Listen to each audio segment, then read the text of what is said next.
96வது சங்கீதம் அதனுடைய 13வது வசனம்.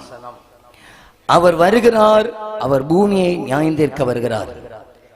அவர் பூலோகத்தை நீதியோடும் ஜனங்களை சத்தியத்தோடும் நியாயந்தீர்ப்பார். எல்லாரும் என்ன கவனிங்க. நான் ஒரு பெரிய பிரசங்கத்துடைய ஒரு முடிவுரையை இந்த ராத்திரி வேளையில் உங்களோடு கூட பேசுகிறேன். கொஞ்சம் டிலேயை குறைக்கவும். கர்த்தருடைய ஆவியானவர் நம்முடைய இருதயத்தை திறந்தருளுவாராக. என்ன கவனிங்கள், இந்த 3 நாள் என்னுடைய செய்தி மட்டுமல்ல, மொத்தமாக கடந்த 6 நாட்களும் தேவ மனிதர்களை ஆண்டவர் கொண்டு வந்து பயன்படுத்தி இருக்கிறார். 6 செய்தியுடைய ஒரு முடிவுரையாக நீங்கள் வைத்துக் கொள்ளலாம். அது என்னவென்றால், நம்முடைய கைகளில் இருக்கிற இந்த வேத புத்தகத்துக்கு ஒரு பெரிய ஒரு மகிமை உண்டு பாருங்கள். மற்ற எல்லா புத்தகத்துக்கும் வேத புத்தகத்துக்கு வித்தியாசம் என்னவென்றால், மற்ற புத்தகத்தில் ஒரு சம்பவம் நடந்த பிறகு இப்படி ஒரு சம்பவம் நடந்திருக்கின்ற எழுதியிருப்பார்கள். இன்னும் பல புத்தகத்தில் மனுஷனுடைய சிந்தனையில வந்த யூகங்களை கதைகளாகவும் புராணங்களாகவும் எழுதியிருக்கிறார்கள். ஆனால் பைபிளுக்கு மட்டும் இருக்கிறது அப்படி அல்ல. ஏற்கனவே நடந்தவைகள் பைபிளில் இருக்கிறது, இன்றைக்கு நடந்து கொண்டிருக்கிறவைகள் பைபிளில் இருக்கிறது, நாளைக்கு நடக்க போகிறது நம்முடைய வேத புத்தகம் மட்டும்தான் சொல்கிறது. இந்த உலகத்தில் அதிகம் பிரிண்ட் பண்ணப்படுகிற புத்தகம் நம்முடைய கைகளில் இருக்கிற இந்த சத்திய வேத புத்தகம். ஏனென்றால் இந்த வசனத்தை சுமந்தவர்களை ஆண்டவர் சுமக்கிறவராக இருக்கிறார். இந்த வசனத்தை வாசித்து கீழ்ப்படிந்தவர்கள் ஒரு நாளும் பாவிகளாக போனது கிடையாது. அநேக பாவிகளை, கோடிக்கணக்கில் பாவிகளை நீதிமானாக மாற்றினது இந்த சத்திய வேத புத்தகம். நாங்களும் ஒரு நாள் பாவிகள் தான், எங்களை மாற்றினது இந்த சத்திய வேத புத்தகம். யோகாவினால செய்ய முடியாததை இந்த வேத புத்தகம் இன்றைக்கும் செய்து கொண்டிருக்கிறது. மனுஷனால் மாற்ற முடியாததை, பல மதங்களால் செய்ய முடியாததை இந்த சத்திய வேத புத்தகம் இன்றைக்கும் செய்து கொண்டிருக்கிறது. நான் அடிக்கடி நினைப்பேன் பாருங்க, என்ன நினைப்பேன் என்றால், ஒரு சின்ன குழந்தை ஒரு 5 வயசு ஆகுது அப்படின்னா அந்த பிள்ளைக்கு பைபிளை கற்றுக் கொடுக்க ஆரம்பிக்கிறாங்க. அதே குழந்தை வளர்ந்து வளர்ந்து வளர்ந்து 60 வயசு ஆகுதுன்னாலும் பைபிள் மாறவே இல்லை, அதே பைபிள் தான். ஆனால் ஸ்கூலில் போய் பாருங்க, 1ஆம் கிளாஸில் கொஞ்சம் புத்தகம், 5ஆம் கிளாஸில் கொஞ்சம் வேற புத்தகம், 10ஆம் கிளாஸில் இன்னும் வேற கொஞ்சம் புத்தகம், 12வது வகுப்பில் இன்னும் வேற கொஞ்சம் புத்தகம், கல்லூரி படிக்கும் போது இன்னும் வேற கொஞ்சம் புத்தகம். உங்களுக்கு அப்படி இல்லையோ? இன்னும் வேற புத்தகம், டாக்டரேட் படிக்கிறதுக்கு இன்னும் வேற புத்தகம். எல்லாம் ஆள் வளர வளர வளர அங்க புத்தகமும் மாறுது. நான் ஏறக்குறைய பிகினர்ல இருந்தே, சின்ன வயசுல இருந்து இந்த பொடிசுகளுக்கு சைஸ்ல இருந்தே எனக்கு பைபிள் தந்தாங்க. இன்னைக்கு வரைக்கும் இந்த பைபிள் தான். இந்த பைபிளுக்கு மட்டும், மற்ற புத்தகங்களுக்கு என்னன்னா, சண்டே ஸ்கூலுக்கு கூட பிள்ளைகளுக்கு வேற புத்தகம், டீச்சர்ஸுக்கு வேற புத்தகம், ஆசிரியர் கையேடு. இங்க அப்படி கிடையாது. உங்களுக்கு அந்த புத்தகம் தான், எங்களுக்கு இந்த புத்தகம் தான். நானே 20 வருஷமா 6 மாசமா பிரசங்கம் பண்றேன். முழு நேரம் ஊழியத்து வந்து 20 வருஷம் ஆகுது. 20 வருஷமா பிரசங்கம். புக்கு மாறிச்சான்னு கேட்டா புக்கு மாறல, அதே புக்கு தான். இனி ஆண்டோட வருகை தாமதிச்சா புக்கு மாறாது, இதே புக்கு தான்.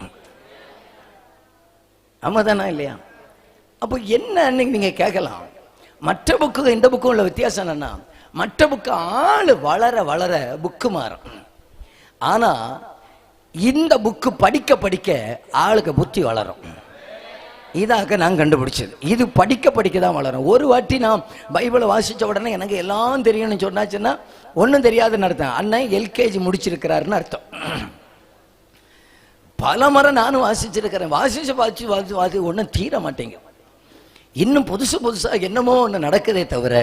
ஆகையினால ஒரு நாள் இந்த வேத புத்தகம் மட்டும் கீழே வச்சிடாதீங்க. ஏன்னா அந்த பைபிளை ஒன்று உயர்த்தி பிடித்து கத்தருக்கு ஒரு அல்லேலியா சொல்லுங்க பார்க்கல. நெல்லுங்க, முதல்ல உயர்த்துங்க, அதுக்கப்புறம் அல்லேலியா சொல்லலாம். இனி சொல்லுங்க பார்க்கலாம், சத்தத்தை உயர்த்தி சொல்லுங்க பார்க்கலாம், அல்லேலூயா.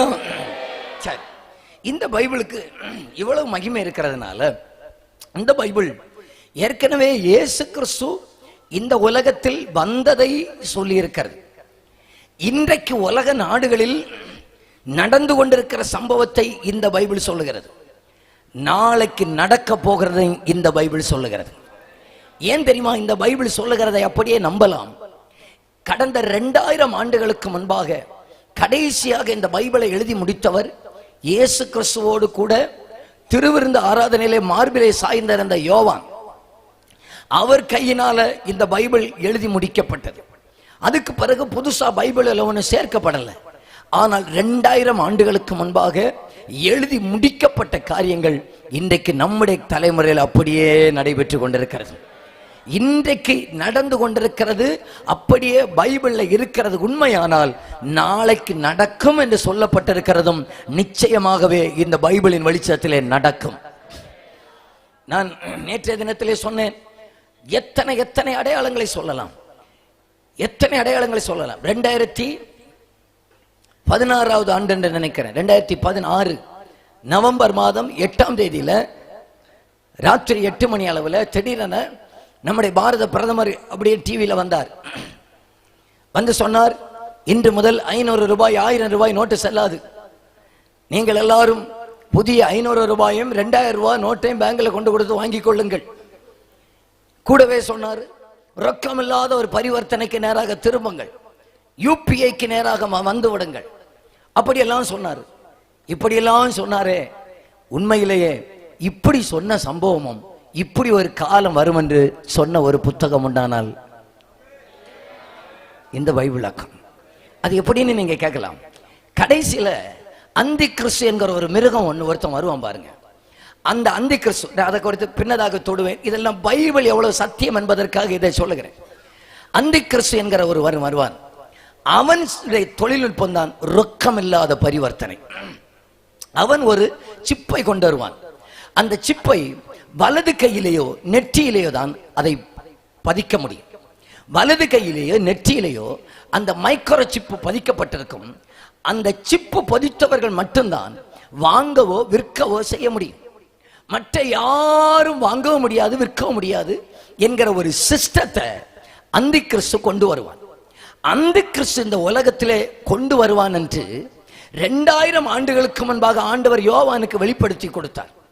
அன்றைக்கு யோவானுக்கு வெளிப்படுத்தி கொடுத்த அன்றைக்கு கரண்ட் கிடையாது, இன்டர்நெட் கிடையாது, ஸ்மார்ட் போன் கிடையாது, மொபைல் போன் கிடையாது, கம்ப்யூட்டர் கிடையாது, விமான போக்குவரத்து கிடையாது. இவை ஒன்றும் இல்லாத காலத்திலேயே இப்படி ஒரு காலம் வரும் என்று சொன்னது இது நம்முடைய கண்கள் காண நிறைவேறி இருக்கிறது. நல்லா கவனிச்சுக்கிட்டு, வேற ஒரு காலத்திலே நடக்கல, இப்படி நடக்கும் என்று சொன்ன சம்பவமும் நம்முடைய கண்கள் காண நிறைவேறி கொண்டிருக்கிறது. ஆகையினால இவைகளெல்லாம் சம்பவிக்கிறதை காணும் போது நம்முடைய பைபிளே சத்தியமானது, இதில் சொல்லி இருக்கிற காரியங்கள் சத்தியமானது, இதில் சொல்லி இருக்கிறது அப்படியே ஆம் என்றும் ஆமேன் என்று நிறைவேறும். அதற்காக நான் ஆண்டவருக்கு நன்றி செலுத்துகிறேன். இப்ப எல்லாரும் கவனிங்கள். இனி நேற்றைய ராத்திரி வேளை வரைக்கும் இன்றைக்கு வரைக்கும் ஆண்டவர் செய்து கொண்டிருக்கிறதை உங்களுக்கு சொன்னேன். இயேசு யார் என்று 4 பதங்களை சொன்னேன். சொல்லுங்க பார்க்கலாம். நேற்றைய தினத்தில் வந்தவங்க யாரு சொல்லுங்க பார்க்கலாம். 1 இயேசு இரட்சகர், 2 இயேசு கிறிஸ்து மணவாளன், 3 இயேசு கிறிஸ்து ராஜா, 4 இயேசு கிறிஸ்து நியாயாதிபதி. திரும்ப சொல்லுகிறேன், இயேசு கிறிஸ்து இரட்சகர், இயேசு மணவாளன், இயேசு ராஜா, இயேசு நியாயாதிபதி. எப்படி என்று கேட்கலாம். 2000 ஆண்டுகளுக்கு முன்பாக பாவிகளை ரட்சிக்க இந்த உலகத்தில் வந்தவர், கெட்டு போனதை ரட்சிக்க இந்த உலகத்தில் வந்தவர், இழந்து போனதை தேடவும் ரட்சிக்கவுமே இந்த உலகத்தில் வந்த அருமை ரட்சகர் இயேசு கிறிஸ்து இன்றைக்கு ராத்திரி வரைக்கும் எந்த பாவிகளையும் ரட்சிப்பதற்கு அவர் வல்லவராக இருக்கிறார். நிபந்தனை இல்லாமல் அவர் ரட்சிப்பதற்கு வல்லவராக இருக்கிறார். நீங்க ரட்சிக்கப்படுவதற்கு காசு கொடுக்க வேண்டிய அவசியம் இல்லை, பணம் செலவு பண்ண வேண்டிய அவசியம் இல்லை. நீங்கள் விசுவாசத்தினால தான் ரட்சிக்கப்படணும். விசுவாசத்தை இருதயத்தில் விசுவாசத்தின் ஆவினால் அறிக்கையிடணும், ரட்சிக்கப்படுவீங்க. அடுத்ததாக நீங்கள் விசுவாசிப்பதற்கு அடையாளமாக நீங்க தண்ணீர்ல இறங்கி விசுவாசம் உள்ளவனாகி ஞானஸ்நானம் பெற்றவன் ரட்சிக்கப்படுவான். ஞானஸ்நானம் பெறுகிறவர்கள் ரட்சிக்கப்படுவார்கள். ஞானஸ்நானம் பெற வேண்டும். நீங்க ரட்சிக்கப்பட நீங்கள் ஆரம்பிக்கிறீர்கள். அதுக்கு அப்புறமாக உபதேசத்துக்கு கீழ்ப்படிந்து நீங்கள் ஆவிக்குரிய சபைகளிலே நீங்கள் போய் சேருங்கள். அங்கே ஆண்டவர் ஆவியோடு உண்மையோடும் ஆராதிக்க நீங்கள் ஆரம்பிப்பீர்கள். தேவன் அடுத்ததாக உங்களை பயன்படுத்த ஆரம்பிப்பார். நான் நம்புகிறது என்னவென்றால், ஒருவர் ரட்சிக்கப்பட்டு 3 ஆண்டுகள் ஆகிறது என்று சொன்னால், அல்லது ஒருவர் இயேசுவை சொந்த ரட்சகராக ஏற்றுக்கொண்டு 3 ஆண்டுகள் ஆகிறது என்று சொன்னால், கர்த்தர் அவர்களிடத்தில் கனியை எதிர்பார்க்கிறார் என நான் நம்புகிறேன். ஏனென்றால் ஆண்டவர் அன்றைக்கு அத்திமரத்தை 3 வருஷமா பார்க்கிறேன்னு சொன்னார். நாம் ஒருவேளை ஆண்டவரை அறிந்து 3 ஆண்டுகள் ஆகிறது என்று சொன்னால், நம்ம நினைவில் கொள்ள வேண்டும், ஆண்டவர் என்னில் பலனை எதிர்பார்ப்பார் என்று நினைவில் கொள்ள வேண்டும். நான் ரட்சிக்கப்பட்டாச்சு, சர்ச்சுக்கு போயாச்சு, நான் தசமபாகம் கொடுக்கிறேன், காணிக்கை கொடுக்கிறேன், அதோட என்னுடைய பங்கு முடிந்தது என்று நினைத்து விடக்கூடாது.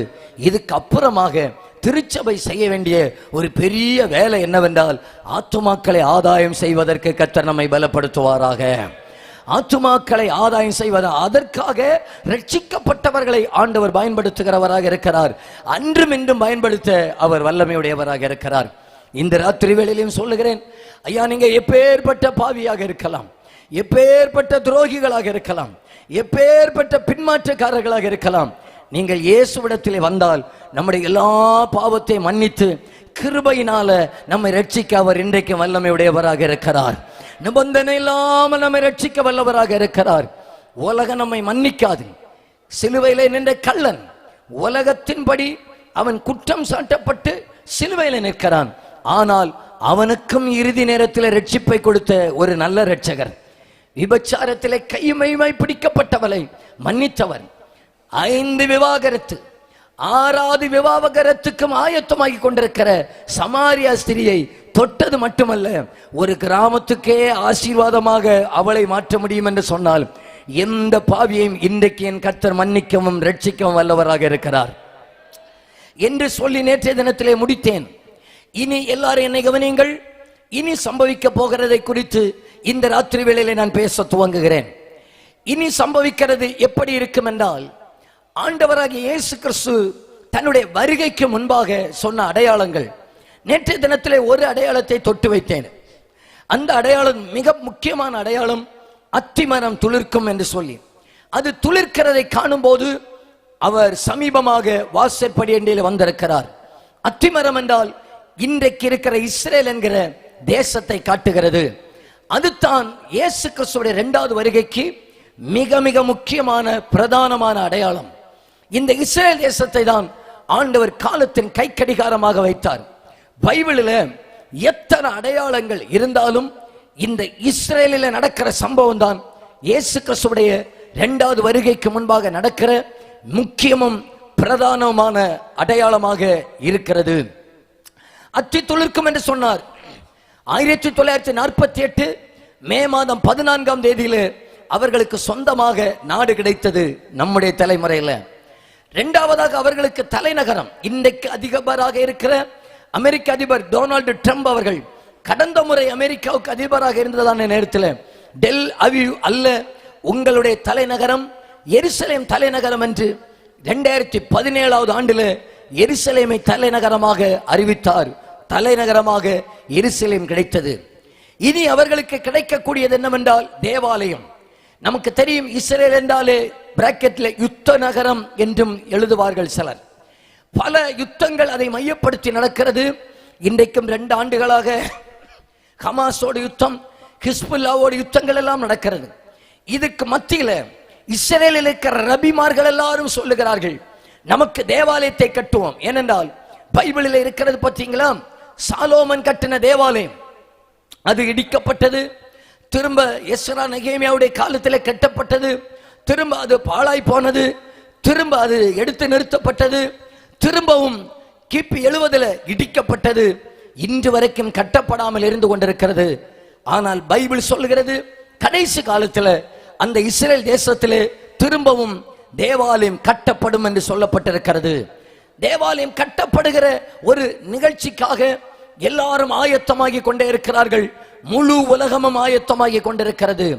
2 ஆண்டுகளுக்கு முன்பாக அவர்கள் தேவாலயம் கட்டுகிற வேலையை துவங்கி இருப்பார்களே, ஆனால் ஹமாஸ் எதிர்த்திருப்பார்கள், ஹிஸ்புல்லா எதிர்த்திருப்பார்கள். இன்றைக்கு அவர்களுடைய எதிராளிகள் ஹமாஸையும் ஹிஸ்புல்லாவையும் ஏறக்குறைய ஒழித்து விட்டதினால் இனி தேவாலயம் கட்டுவதற்கு அவர்களுக்கு ரொம்ப நேரம் ஆகாது. என்னை கவனியுங்கள், இஸ்ரேல் தேசத்தில் எருசலேமில் தேவாலயம் கட்டப்பட்டு அங்கே ஒரு பிரதிஷ்டை பண்டிகை நடக்கிறது என்று வைத்துக் கொள்ளுங்கள். அப்படி ஒரு பண்டிகை நடைபெறுவதற்கு முன்பாக ரட்சிக்கப்பட்ட இந்த சபையை தன்னோடு கூட சேர்த்துக் கொள்வதற்காக என் கர்த்தர் வருவார். திரும்பவும் சொல்கிறேன், அப்படி ஒரு காரியத்தை ஏன் ஆண்டவர் தடுக்கிறார் என்றால், நான் ஒன்றை மட்டும் அறிகிறேன், இந்த சபையை ஆண்டவர் நேசிக்கிறார். இந்த இயேசுவின் இரத்தத்தினால மீட்கப்படுகிற சபை இன்னும் வளர வேண்டியது இருக்கிறது. இன்னும் மாத்தூர்லயும் சில ரட்சிக்கப்பட வேண்டியது இருக்கிறது. அதற்காகவே ஆண்டவர் தாமதிக்கிறாரே தவிர இங்க நம்மை நேசித்து அங்கே தடுத்து வைத்திருக்கிறார். பைபிளின் அடிப்படையில் இனி இன்னும் ஒரு அடையாளம் நடைபெறுவதற்கு தேவையில்லை. பைபிளில் சொன்ன அத்தனை அடையாளங்களும் நம்முடைய கண்கள் காண நிறைவேறி கொண்டிருக்கிறது. மாத்தூர்ல இருந்து இறுதி ராத்திரி வேளையில சொல்லுகிறேன், மாத்தூரே, என் சத்தத்தை கேட்கிறவர்களே, நீங்க நம்பினாலும் நம்பாவிட்டாலும், விசுவாசித்தாலும் விசுவாசியாவிட்டாலும், நீங்கள் ஆயத்தப்பட்டாலும் நீங்கள் ஆயத்தப்படாவிட்டாலும், நாங்கள் பிரசங்கிக்கிற இயேசு சீக்கிரமாய் வரப்போகிறார். இனி காலம் செல்லாது. வருவேன் என்று சொன்னவர் நிச்சயமாகவே வருவார். அதி சீக்கிரமாய் வருவார். இனி காலம் செல்லாது. நம்ம அநேகர் நினைக்கிறோம் சபை ஆயத்தப்படல, ஆகையினாலே இயேசு வரலன்னு. தப்பு தப்பு தப்பு தப்பு. சபை ஆயத்தப்படணும்னு ஆண்டவர் என்னங்க எதிர்பார்த்ததே கிடையாது. எந்த பைபிள்ல இருக்கு சபை ஆயத்தப்படணும்? சபைக்கு சொல்ல வேண்டியதும் சொல்ல வேண்டியதுக்கு அப்புறமா ஆண்டவர் சத்தியத்தை சொல்லிக் கொண்டே இருக்கிறார். ஆண்டவருக்கு இப்ப ஆயத்தப்பட வேண்டியது சபை அல்ல. இன்னும் ஒரு கூட்டம் கெட்டு போக கூடாது என்று சொல்லி வெளியே இருக்கிறவர்கள் வர வேண்டியது இருக்கிறது. அதற்காக தான் ஆயத்தப்படுகிறாரே தவிர புத்தி இல்லாத 5 பேர் புத்தி வரட்டும் ஆண்டவர் வெயிட் பண்ணல. எத்தனை பேர் ஆமென் சொல்லுகிறீங்க? திரும்ப சொல்லுகிறேன், புத்தி இல்லாத 5 பேர் உள்ள இருந்துட்டு புத்தி வரட்டும் என்பதற்காக ஆண்டவர் காத்திருக்கல. எந்த மனிதனும் கெட்டு போக கூடாது என்கிற ஒரே காரியத்துக்காக காத்திருக்கிறார். அதற்காக ஆண்டவருக்கு நன்றி செலுத்துகிறேன். மாத்தூரில் இருந்து சொல்லுகிறேன், இந்த சத்தத்தை யாராவது அங்கே இங்கே இருந்து கேட்டுக்கொண்டிருப்பீர்களே, ஆனால் இன்னும் இயேசுவை சொந்த ரட்சகராக ஏற்றுக்கொள்ளாமல், சபையிலே சேர்க்கப்படாமல், மனம் திரும்பாமல், பாவத்தை விடாமல், ஞானஸ்நானம் பெறாமல் இருப்பீர்களே, ஆனால் உங்களுக்காக தான் இயேசு தாமதிக்கிறார். இது உங்களுக்கு கொடுக்கப்படுகிற இறுதி வாய்ப்பாக இருக்கலாம். இனி காலம் செல்லாது. ஜனத்தை சேர்க்க ராஜா வரப்போகிறார். இயேசு ராஜா வரப்போகிறார். அவருடைய வருகை நாளிலே என்ன நடக்கும்? 3 சத்தங்கள் கேட்கும். நான் வாசிக்கிற வசனங்களை தயவு செய்து நீங்கள் எழுதுகிறவர்களுக்காக சொல்கிறேன். வாசித்தால் நேரம் பத்தாது, நானே சொல்லிவிடுகிறேன். என்ன நடக்கும்? 1 தெசலோனிக்கேயர் 4:16 இருக்கிறது. ஏனெனில் கர்த்தர் தாமே ஆரவாரத்தோடும் பிரதான தூதனுடைய சத்தத்தோடும் தேவ எக்காலத்தோடும் வானத்திலிருந்து இறங்கி வருவார். என்னை கவனிங்கள், இயேசு வரும்போது என்ன நடக்கும் என்று சொல்லுகிறேன். என்ன நடக்கும் என்று சொல்லுகிறேன். 3 சத்தங்கள் கேட்கும். கர்த்தர் தாமே ஆரவார சத்தம், 2 பிரதான தூதனுடைய சத்தம், 3 தேவ எக்காலம். இந்த 3 சத்தங்களை கேட்கிறதான நேரத்தில் இந்த பூமியில நடக்கிற 2 முக்கியமான சம்பவங்கள். 1, கிறிஸ்துவுக்குள் மரித்தவர்கள் முதலாவது உயிரோடு கூட எழும்பி வருவார்கள். எனக்கு தெரியும், இந்த ஊர்லயே அநேக பரிசுத்தவான்கள், இந்த தாலுக்காவிலேயே அநேக பரிசுத்தவான்களை கர்த்தர் எழுப்பி இருக்கிறார். அநேக பரிசுத்தவான்கள் மண்மறைந்து போயிருக்கிறார்கள். இந்த நம்ம பக்கத்திலே உண்டு, லாசர் பாஸ்டர், தாஸ் பாஸ்டர், அவங்க எல்லாம் உண்டு, நல்ல தேவ மனிதர்கள். அவர்களெல்லாம் ஓட்டத்தை முடித்து இன்றைக்கு இளைப்பாரி கொண்டிருக்கிறார்கள். இயேசு வரும்போது முதலாவது அவருடைய கல்லறைகள் திறக்கப்படும். கிறிஸ்துவுக்குள் மரித்தவர்கள் முதலாவது எழும்பி வருவார்கள். எதற்காக? இங்கே 7 நாள் கன்வென்ஷன் கூட்டம். ஐயா, நான் மரிக்கும் போது பரலோகம் என்ன பார்த்து சொல்லணும்? கிறிஸ்துவுக்குள் மரித்தவர்கள் என்று சொல்லணும். நம்ம இன்னைக்கு நினைக்கிறோம், யார் தெரியுமா கிறிஸ்துவுக்குள் மரித்தவர்கள்? ஃபாதர் வந்து அடக்கம் பண்ணதை நான் கிறிஸ்துவுக்குள் மரித்தவனாக நினைக்கிறோம். இன்னும் சிலர் நினைக்கிறோம், நான் கிறிஸ்துவுக்குள் மரித்தவன், எனக்கு கல்லறையில இது முதல் பாக்கியவான்கள் என்று எழுதினா நான் கிறிஸ்துவுக்குள் மரித்தவர்கள் என்று நினைக்கிறோம். ஸ்தோத்திரம். நான் எங்க ஊருக்கு ரொம்ப பக்கத்திலேயாக நிற்கிறேன், என்னால வேற வழியில் சொல்றேன். சில ஆண்டுகளுக்கு முன்பாக எங்க ஊர்ல ஒரு மனுஷன் மரித்தார். அவர் என்னைக்கு மரித்தார் என்றால், இனி பாஸ்டர்கள் ஊர் எங்கன்னு போட்டு அதை தேடி அங்க போய் போட்டு கொடுத்துறாதீங்க. என்னைக்கு மரித்தார் என்றால் குட் ஃப்ரைடேக்கு அடுத்த நாள், ஈஸ்டருக்கு முந்தின நாள் சனிக்கிழமையில மரித்தார். இவர் எப்படி மரித்தார்னு சொன்னா ஊருக்கே தெரியும். குடிச்சு குடிச்சு குடிச்சு குடிச்சு லிவர் அவுட்டு, கிட்னி அவுட்டு, எல்லாம் அவுட் ஆகி காஸ்மோ கைவிட்டு, கிம்ஸ் கைவிட்டு, அனந்தபுரி ஹாஸ்பிட்டல் கைவிட்டு, கடைசியில் ஆசாரி பள்ளத்திலையும் கொண்டு வச்சு முடிஞ்சதெல்லாம் முடிச்சு ஆள் மரிச்சாச்சு. கிடந்த சொத்தெல்லாம் விற்று விற்று கடைசியில் அந்த ஒய்ஃபே சொல்லிட்டு, இந்த மனுஷன் கிடக்கிறத விட போனா கூட சொத்தை வச்சு நான் என் பிள்ளைகளையாவது கல்யாணம் பண்ணி கொடுப்பேன், அந்த அளவுக்கு வந்தாகும் மனுஷன் இப்போ போனது. இப்போ இவருக்கு இறந்த அன்னைக்கு இவருடைய அடக்கத்தை நடத்துறதுக்கு ஒரு ரெவரண்ட் வந்தார். வந்து சொல்றாரு, இந்த நல்ல நாளிலே நம்முடைய அன்புக்குரிய மனிதன் மரித்தார். அதோட நிப்பாட்டல்ல, சொன்னாரு, இந்த நாளிலே தான் இயேசுவும் கல்லறைக்குள்ளே இருக்கிறார். இயேசு வெளியே வர்றதுக்கு முன்னால நம்ம இவரையும் கல்லறைக்குள்ளாக வைத்து விட வேண்டும்.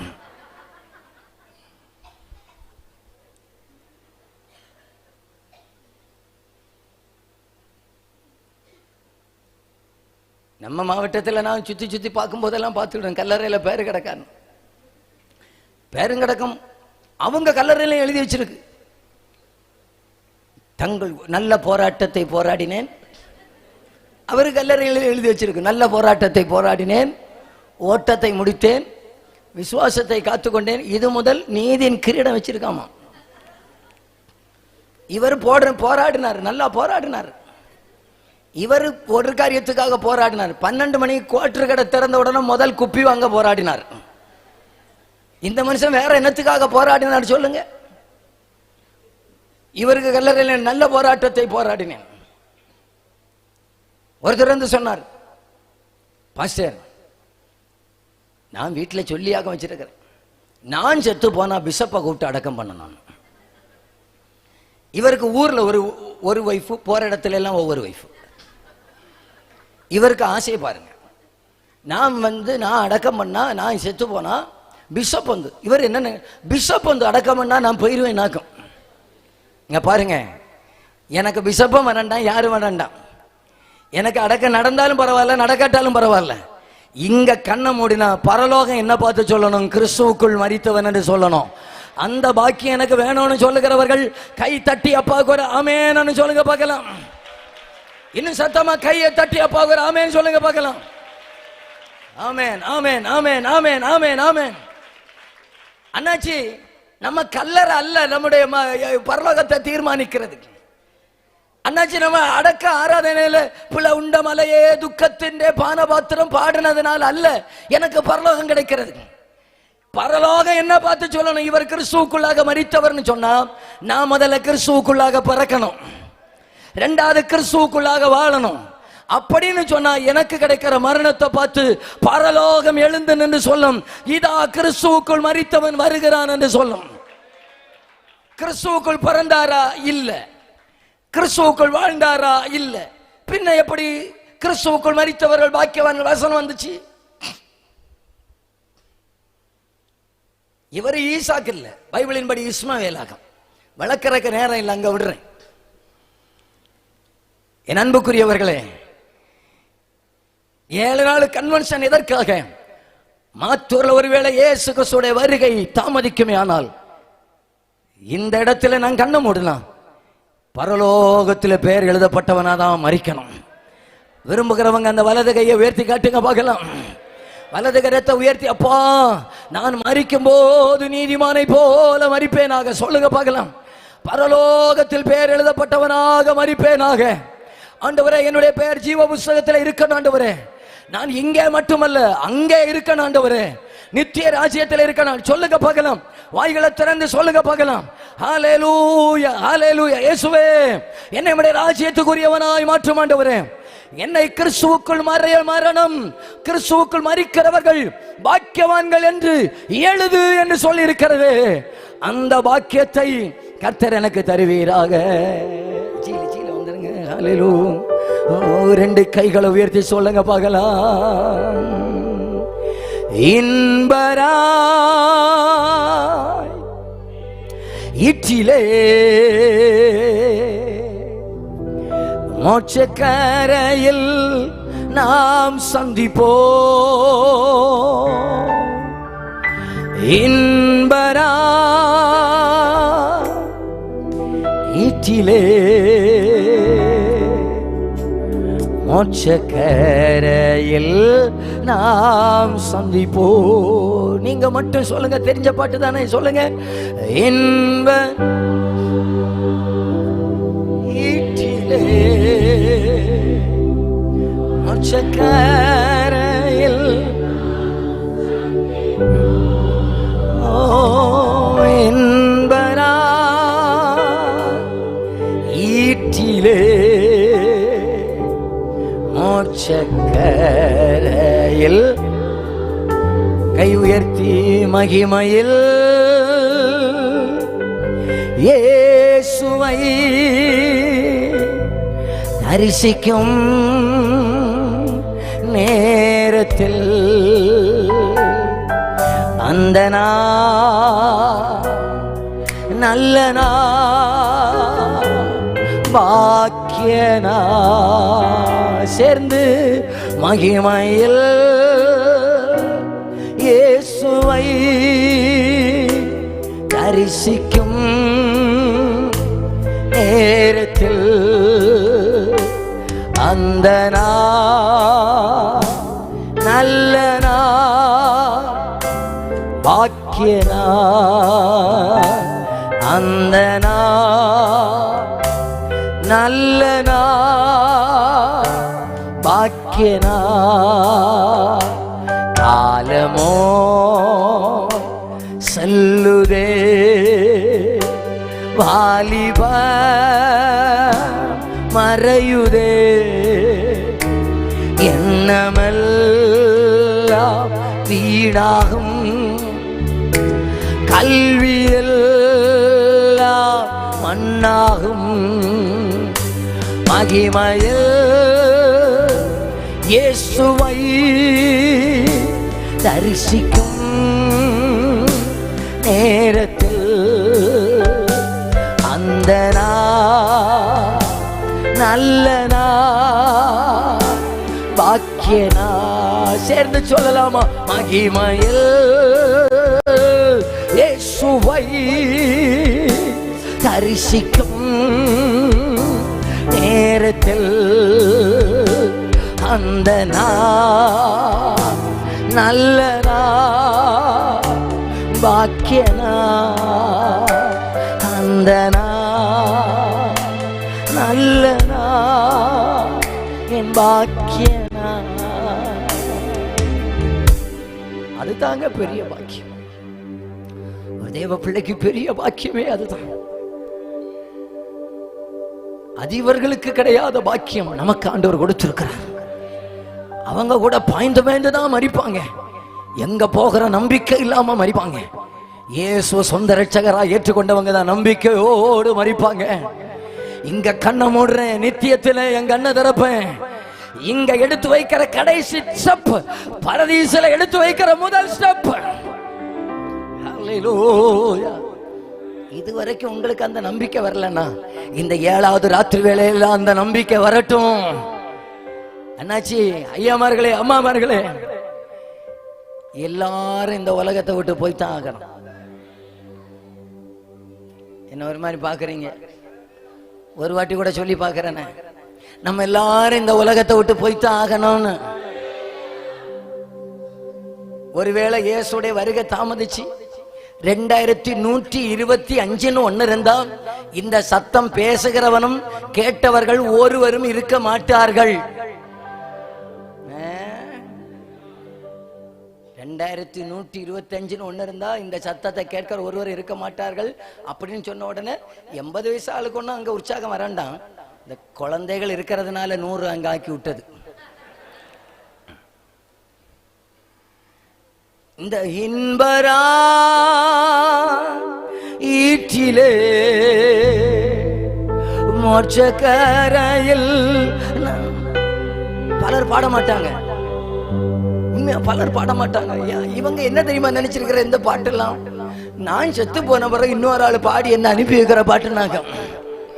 அந்த பாட்டு இல்ல, நம்ம போறதுக்கு முன்னாலே பாடிட்டு அங்க போய் சேர்றதுக்குள்ள பாட்டாகும். எஃப் மைனர்ல வாங்க பார்க்கலாம். ஹல்லேலூயா.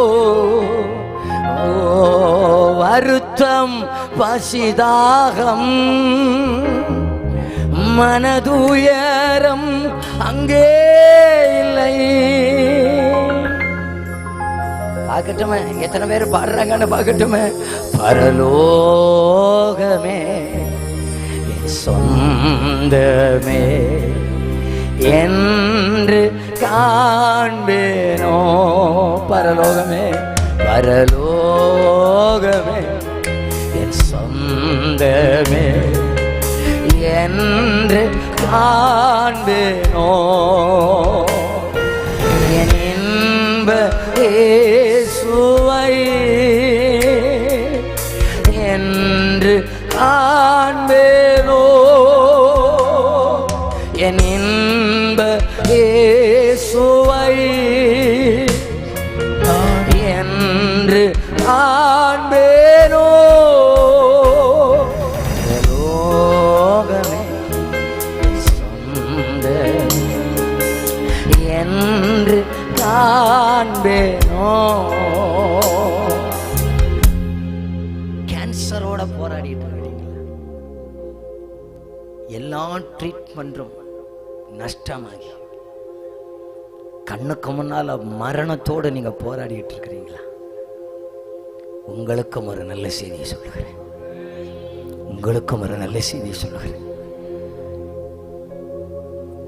கேன்சர் பேஷண்ட் கூட இயேசு சொந்த ரட்சகராக ஏற்றுக்கொண்டா வலி இல்லாத ஒரு நாட்டுக்கு போய் சேர்ந்துடலாங்க. வேதனை இல்லாத ஒரு நாட்டுக்கு போய் சேர்ந்துடலாங்க. ஆனா ஒரு பாவி அந்த நாட்டுக்கு போக முடியாது. தலை முதல் கால் வரைக்கும் வேதனையின் உச்சகட்டத்தில் இருந்தாலும் ஆத்தும ரட்சிப்பை பெற்றிருந்தால் அந்த ஆத்துமா பரலோக ராஜ்யத்துக்கு போயிடலாங்க. அவர்களுக்கு கொடுக்கிற பெயர் கிறிஸ்துவுக்குள்ளான மரணம்னு பரலோகம் சொல்லுங்க. மனம் போன போக்கில் வாழ்ந்துகிட்டு ரட்சிக்கப்படுவாங்களா? மாட்டோம். பாவத்தை விடுவோமா? மாட்டோம். கோற்று குப்பியை விடுவோமா? மாட்டோம். நான் இந்த சாராய கொடுத்து பேசும்போதே இந்த ஐயாமார்கள் சைடை பார்த்து பார்த்து தான் பிரசவம் பண்ணும். நான் போன வாரத்துக்கு முந்தின வாரத்தில் கிருஷ்ணகிரியில் ஒரு சர்ச்சில் பிரசவம் பண்ண போயிருந்தேன். போன வாரத்தில் அங்கே பார்த்தீங்கன்னு சொன்னால் கூட்டம் முடிச்சுக்கிட்டு நாங்கள் அப்படி வெளியே வரோம். ஒரு அம்மா குடிச்சிட்டு பிரச்சனை பண்ணுது உள்ளது. இந்த அம்மா இவ்வளவு சாட்டு போட்டு இன்னைக்கு வந்து பாஸ்டர் சொல்லியாரு, அம்மா கொஞ்சம் பாதையில் இருக்கிறாங்க, பாஸ்டர் கண்டுக்கிடாம போங்க. பார்த்தா பாஸ்டர் பார்த்தாரு, வேற வழி இல்லாம அம்மாவுக்கு மகா சர்ச்சுக்குள்ள வந்திருக்கு. இந்த ஏற்கனவே இறுதி நாள் கூட்டம், இந்த மகா பொறுத்துக்கிட்டே இருந்தாங்க. பார்த்தாங்க வேற ஒன்றும் முடியலை. இந்த அம்மாவுக்கு தொந்தரவு தாங்க முடியாம இறுதி நாள் கூட்டம் முடிஞ்சது பார்த்தீங்களா? வெளியே போய் ஆவியில நிரம்பி அம்மாவுக்கு 2 போட்டாரு. அம்மா அதை வாங்கிட்டு பாஸ்டர் வேற வழி இல்லாமல் கேட்ட போய் வெளியே தள்ளுனா கடைசியை நாங்கள் ஜெபம் பண்ணிட்டு வெளியே வரோம். அந்த கேப்பில் திரும்ப வருது கட்டையோடு கூட. அன்னைக்கு நான் நினைத்தேன், இனி இந்த மதுபானத்தை குறித்து பிரசங்கம் பண்ணினால் 2 பக்கமும் பார்த்தே பிரசங்கம் பண்ண வேண்டும். நம்ப முடியாதுங்க. கை வைத்தண்டா, யாராவது கை வைத்தண்டா முடியல். விட வேண்டியதை விடுவோம், பிடிக்க வேண்டியவரை பிடிப்போம். நீங்க விடாவிட்டாலும் ஒரு நாள் இந்த சரீரம் இந்த உலகத்தை விட வைக்கும். அத்தனை இந்த உலகத்தை நம்ம விட்டுதான் ஆக வேண்டும். வாழும்போதே அவரை பிடிப்போம், வாழும்போதே அந்த நித்திய ராஜ்யத்தை பிடிப்போம், வாழும்போதே நித்திய மகிமையை பிடிப்போம், வாழும்போதே பரலோக ராஜ்யத்தை பிடிப்போம். ஒரு சேவான் என்கிற ஒரு தேவ மனுஷன் மூர்க்க வரி கொண்டவராய் கல்லடித்து எரிந்து கொலை செய்யப்படுகிறார். அவருடைய கடைசி நொடியில் அவர் சொல்கிறார், எரிகிறத சீக்கிரமா எரிஞ்சிருங்க, பார்த்துட்டேன், இங்க கண்ணை மூட போகிறேன், எனக்கு அங்க கண்ணு திறந்தாச்சு, பிதாவை பார்க்கிறேன், வலது பாரிசத்துல குமாரன் எழுந்து நிற்கிறத பார்க்கிறேன், பரலோகம் என்ன வரவேற்க ஆயத்தமா இருக்கிறத பார்க்கிறேன். என்ன சொல்லியிருப்பாரு? எரிகிறத சீக்கிரமா எரிடா. உண்மையான பரலோகத்தை கண்ட ஒரு தேவ பிள்ளை உலகத்தை விடவும் அங்கே போவதற்கு ஆயத்தத்தோடு கூட இருப்பார்கள். திரும்பவும் மிகுந்த ஏக்கத்தோடும் மிகுந்த தாழ்மையோடும் கூட சொல்லுகிறேன், மரணம் ஒன்று நமக்கு இருக்குமே, ஆனால் அது கிறிஸ்துவுக்குள்ளான மரணமாக இருப்பதாக. அந்த கிறிஸ்துவுக்குள்ளான மரணம் இருக்குன்னு சொன்ன இயேசு வரும்போது நம்மை மறுரூபமாக்குவார். எல்லாரும் உங்க வலது கையை உயர்த்தி சொல்லுங்க பார்க்கலாம். இயேசு வரும்போது, கொஞ்சம் கூட சத்தமா சொல்லுங்க பார்க்கலாம். இயேசு வரும்போது முதலாவதாக கிறிஸ்துவுக்குள் மரித்தவர்கள் உயிரோடு எழும்புவார்கள், உயிரோடு எழும்புவார்கள். தலைக்கு மேல கையை தட்டி ஆர்ப்பரிப்போட கம்பீர சத்தமா ஒரு ஆமென் சொல்லலாமா? இன்னும் சத்தமா ஆமென் சொல்லலாமா? இரண்டாவதாக என்ன நடக்கும் என்றால் 1 தெசலோனிக்கர் 4:17 வாசிக்க வேண்டாம், என்ன பார்த்தா போதும். பின்பு உயிரோடு இருக்கும் நாமும் கர்த்தருக்கு எதிர்கொண்டு போக மேகங்களின் மேல் ஆகாயத்தில் எடுத்துக் கொள்ளப்படுவோம். கடைசி காலத்துல ஒரு தலைமுறை, இயேசு வருகிற காலத்தில் இருக்கிற ஒரு தலைமுறை மரணத்தை காணாமல் மறுரூபமாக்கப்படுவார்கள். நம்ம நம்புவோம், அந்த கூட்டத்தில் நாமும் இருப்போம் என நம்புவோம். அந்த காலம் நம்முடைய காலத்தில் நடக்கும் என நம்புவோம். இதுக்கு முன்னாலே அந்த எடுத்துக்கொள்ளப்படுதல் நடந்திருக்கிறதா? நடந்திருக்கிறது. அந்த வசனத்தை நீங்கள் எல்லாரும் திருப்பிக் கொள்ளுங்கள், நானே வாசிக்கிறேன். அதில் ஒரு வசனத்தை நான் உங்களுக்கு விளக்கி காட்டுகிறேன். 1 தெசலோனிக்கர் 4:17 வசனம், தமிழ் பைபிள் பக்கம் 282. பின்பு உயிரோடு இருக்கும் நாமும் கர்த்தருக்கு எதிர்கொண்டு போக மேகங்கள் மேல் அவர்களோட கூட ஆகாயத்தில் எடுத்துக்கொள்ளப்பட்டு இவ்விதமா எப்பொழுதும் கர்த்தருடனே கூட இருப்போம். எடுத்துக்கொள்ளப்பட்டு, எல்லாரும் சத்தமா சொல்லுங்க பார்க்கலாம். அந்த எடுத்துக்கொள்ளப்பட்டு என்கிற இடத்துல நீங்க அண்டர்லைன் பண்ணி வைத்துக் கொள்ளுங்கள். நிறைய பேர் சொல்றது என்னன்னா, பாஸ்டர் கூட இப்ப சொன்னாங்க என்னுடைய செய்திக்கு முன்னால, ரகசிய வருகை ஒன்று உண்டு. நிறைய பேர் என்னட்டே வந்து சொல்லி இருக்கிறாங்க, ரகசிய வருகைன்னு உங்க பைபிள் எங்க இருக்கு காட்டு. ரகசிய வருகை என்று பைபிளில் எங்கும் இல்லை. ராப்சர் என்று ஆங்கில பைபிளிலையும் இல்லை. எல்லாரும் என்ன கவனிக்க, இதை மட்டும் நான் உங்களுக்கு வழக்க வச்சிடறேன், எல்லாரும் என்னை பார்த்துக்கிட்டு. இந்த எடுத்துக்கொள்ளப்பட்டு என்கிற வார்த்தையில கிரீக்கில் எப்படி தெரியுமா இருக்கு? ஹார்பசோ என்று இருக்கிறது. ஹார்பசோ கிரீக்கில் இருந்து அடுத்ததாக மொழிபெயர்க்கப்பட்ட பைபிள் லத்தீன். லத்தீன்ல ராப்சோ என்று இருக்கிறது. ராப்சோ என்று அந்த மொழிபெயர்ப்பு அப்படியே ஆங்கிலத்தில் ராப்சர் என்று சொல்ல ஆரம்பித்தாங்க. உங்களுக்கு புரிகிறது போல சொல்லுங்க. தமிழ் பைபிள்ல பவுல் என்கிற ஒரு மனுஷன் இருக்கிறார் இல்லையா? இந்த தமிழ் பைபிள்ல பவுல் என்று இருக்கிற ஒரு மனுஷன், ஆங்கிலத்தில் அவருடைய பேர் என்ன கேட்கல? பால். மலையாளத்தில் அவருடைய பேர் என்ன? பவுலோஸ். என்ன கவனிங்க, தமிழ்ல யாரு? பவுல். ஆங்கிலத்தில் பால், மலையாளத்தில் பவுலோஸ். பேதுருன்னு வச்சுக்கோமே, பேதுருன்னு வச்சுக்கோமே. தமிழ் பைபிள்ல பேதுரு என்று இருக்கிறது, மலையாள பைபிள்ல பத்ரோஸ் என்று இருக்கிறது, ஆங்கில பைபிள்ல பீட்டர் என்று இருக்கிறது. இவங்க 3 பேரும் 3ஆ 1ஆ? சொல்லுங்க சத்தமா. ஒன்னு சொல்லுகிறவங்க கையை உயர்த்தி காமிங்க பார்க்கல. நல்ல வேலை, எனக்கு பேர் எல்லா லாங்குவேஜிலும் பெண்ணி செய்வீர்கள். உங்க பேரோ இன்னும் ஆர்சி பைபிள்ல போனாங்க ராயப்பரன் இருக்கு, பேதுருக்கு. ராயப்பரோ சின்னப்பரோ, ராயப்பரோ பேதுருவோ பத்ரோஸோ பீட்டரோ, 4 4ஆ 1ஆ? சொல்லுங்க பார்க்கலாம். 4ஆ 1ஆ? 1. அதே போல எடுத்துக்கொள்ளப்பட்டுன்னு சொன்னாலும், லத்தீன ராப்சோன்னு சொன்னாலும், இல்ல பாஸ்டர் நாங்க லத்தீன் எல்லாம் பேச மாட்டோம், ஹீப்ரு தான் பேசுவோம்னு சொன்னா ஹார்பசோன்னு சொல்லுங்க போங்க, உங்க சந்தோஷத்துக்கு. ஹீப்ருல ஹார்பசோன்னு சொல்லுங்க, லத்தீன்ல ராப்சோன்னு சொல்லுங்க. நாங்க அதை ஆங்கிலத்துல ராப்சர்னு சொல்றோம், தமிழ்ல எடுத்துக்கொள்ளப்படுதல்னு சொல்றோம், எங்க நாடம் பாஷையில ரகசிய வருகைன்னு சொல்லுகிறேன். 5 இல்ல 1 தான். கண்டிப்பா நடக்கும், கண்டிப்பா எடுத்துக்கொள்ளப்படுதல் உண்டு. புரிஞ்சவங்க மட்டும் அப்ப கை தட்டி வரல இல்லையா சொல்லுங்க பார்க்கலாம். புரிஞ்சவங்க மட்டும் கரங்களை தட்டி வர ஆமென்னு சொல்லுங்க பார்க்கலாம். ராப்சர் கண்டிப்பா உண்டு. இனி அடுத்ததாக நடக்க போகிறது தான் நாம் எடுத்துக்கொள்ளப்படுவோம். நம்ம கண்டிப்பா எடுத்துக்கொள்ளப்படுவோம். ஸ்தோத்திரம் வரலையே சொல்லுங்க பார்க்கலாம். ஏன்னா எடுத்துக்கொள்ளப்படுதல்னு சொல்லும் போதே எனக்கு 9:15 கூட்ட முடியாதுன்னே தோணுது. உங்களுக்கு தோணுதா? உங்களுக்கு எடுத்துக்கொள்ளப்படுவோன்னு இல்லை, எனக்கு முடிக்க தோணலைன்னு சொல்ல வந்தேன். ஸ்தோத்திரம். அப்ப பாஸ்டர் எங்களுக்கு இருக்க தோணலன்னு கிளம்பி போயிடாதீங்க, முடிச்சிருவேன். நல்ல கை தட்டி அப்பா வரலையே சொல்லுங்க பார்க்கலாம். நல்ல ஆர்ப்பரிப்போட கரங்களை தட்டி வரலையே சொல்லுங்க பார்க்கலாம். நல்ல கவனி. ராப்சர் இதுக்கு முன்னால நடந்திருக்கான்னு கேட்டா நடந்திருக்கு. எப்படின்னு சொல்றேன். முதல்ல ராப்சர்ல எடுத்துக்கொள்ளப்பட்டது ஏனோக்கு. 365 வருஷம் இந்த உலகத்திலே வாழ்ந்தார். 300 ஆண்டுகள் தேவனோடு கூட சஞ்சரித்தார். 300 ஆண்டுகள் தேவனோடு கூட சஞ்சரித்தார். ஆண்டவர் ஏனோக்கை பார்த்தாரு. ஏனோக்கே, நீ இனி இங்க இருக்கண்டா, வந்துருன்னு சொல்லிட்டு ரகசிய வரிகள் எடுத்துக்கொள்ளு. அங்க ராப்சர்ல போயாச்சு. இரண்டாவதாக போனது யாருன்னா எலியா. எலியா என்பவர் பார்த்தீங்கன்னு சொன்னா சுழல் காட்டுல எடுத்துக்கொள்ளப்பட்டாரா? எடுத்துக்கொள்ளப்பட்டாச்சு. மூன்றாவதாக நம்முடைய இரட்சகராக இயேசு கிறிஸ்து, அவர் எடுத்துக்கொள்ளப்பட்டாரா? எடுத்துக்கொள்ளப்பட்டார். இன்னும் சொல்லலாம், எடுத்துக்கொள்ளப்பட்டு ஹர்பசோல இன்னும் நிறைய இருக்கிறது. பிலிப்பு கண்டாக ஒரு மந்திரிக்கு ஞானஸ்நானம் கொடுக்கிறார். ஞானஸ்நானம் கொடுத்த உடனே ஆவியானவர் அவரை எடுத்துக்கொண்டு இன்னொரு ஊர்ல கொண்டு வந்து விட்டுட்டாரு. அங்கேயும் ஹார்பசோன் தான் எழுதப்பட்டிருக்கிறது. அதுக்கு என்ன அர்த்தம்?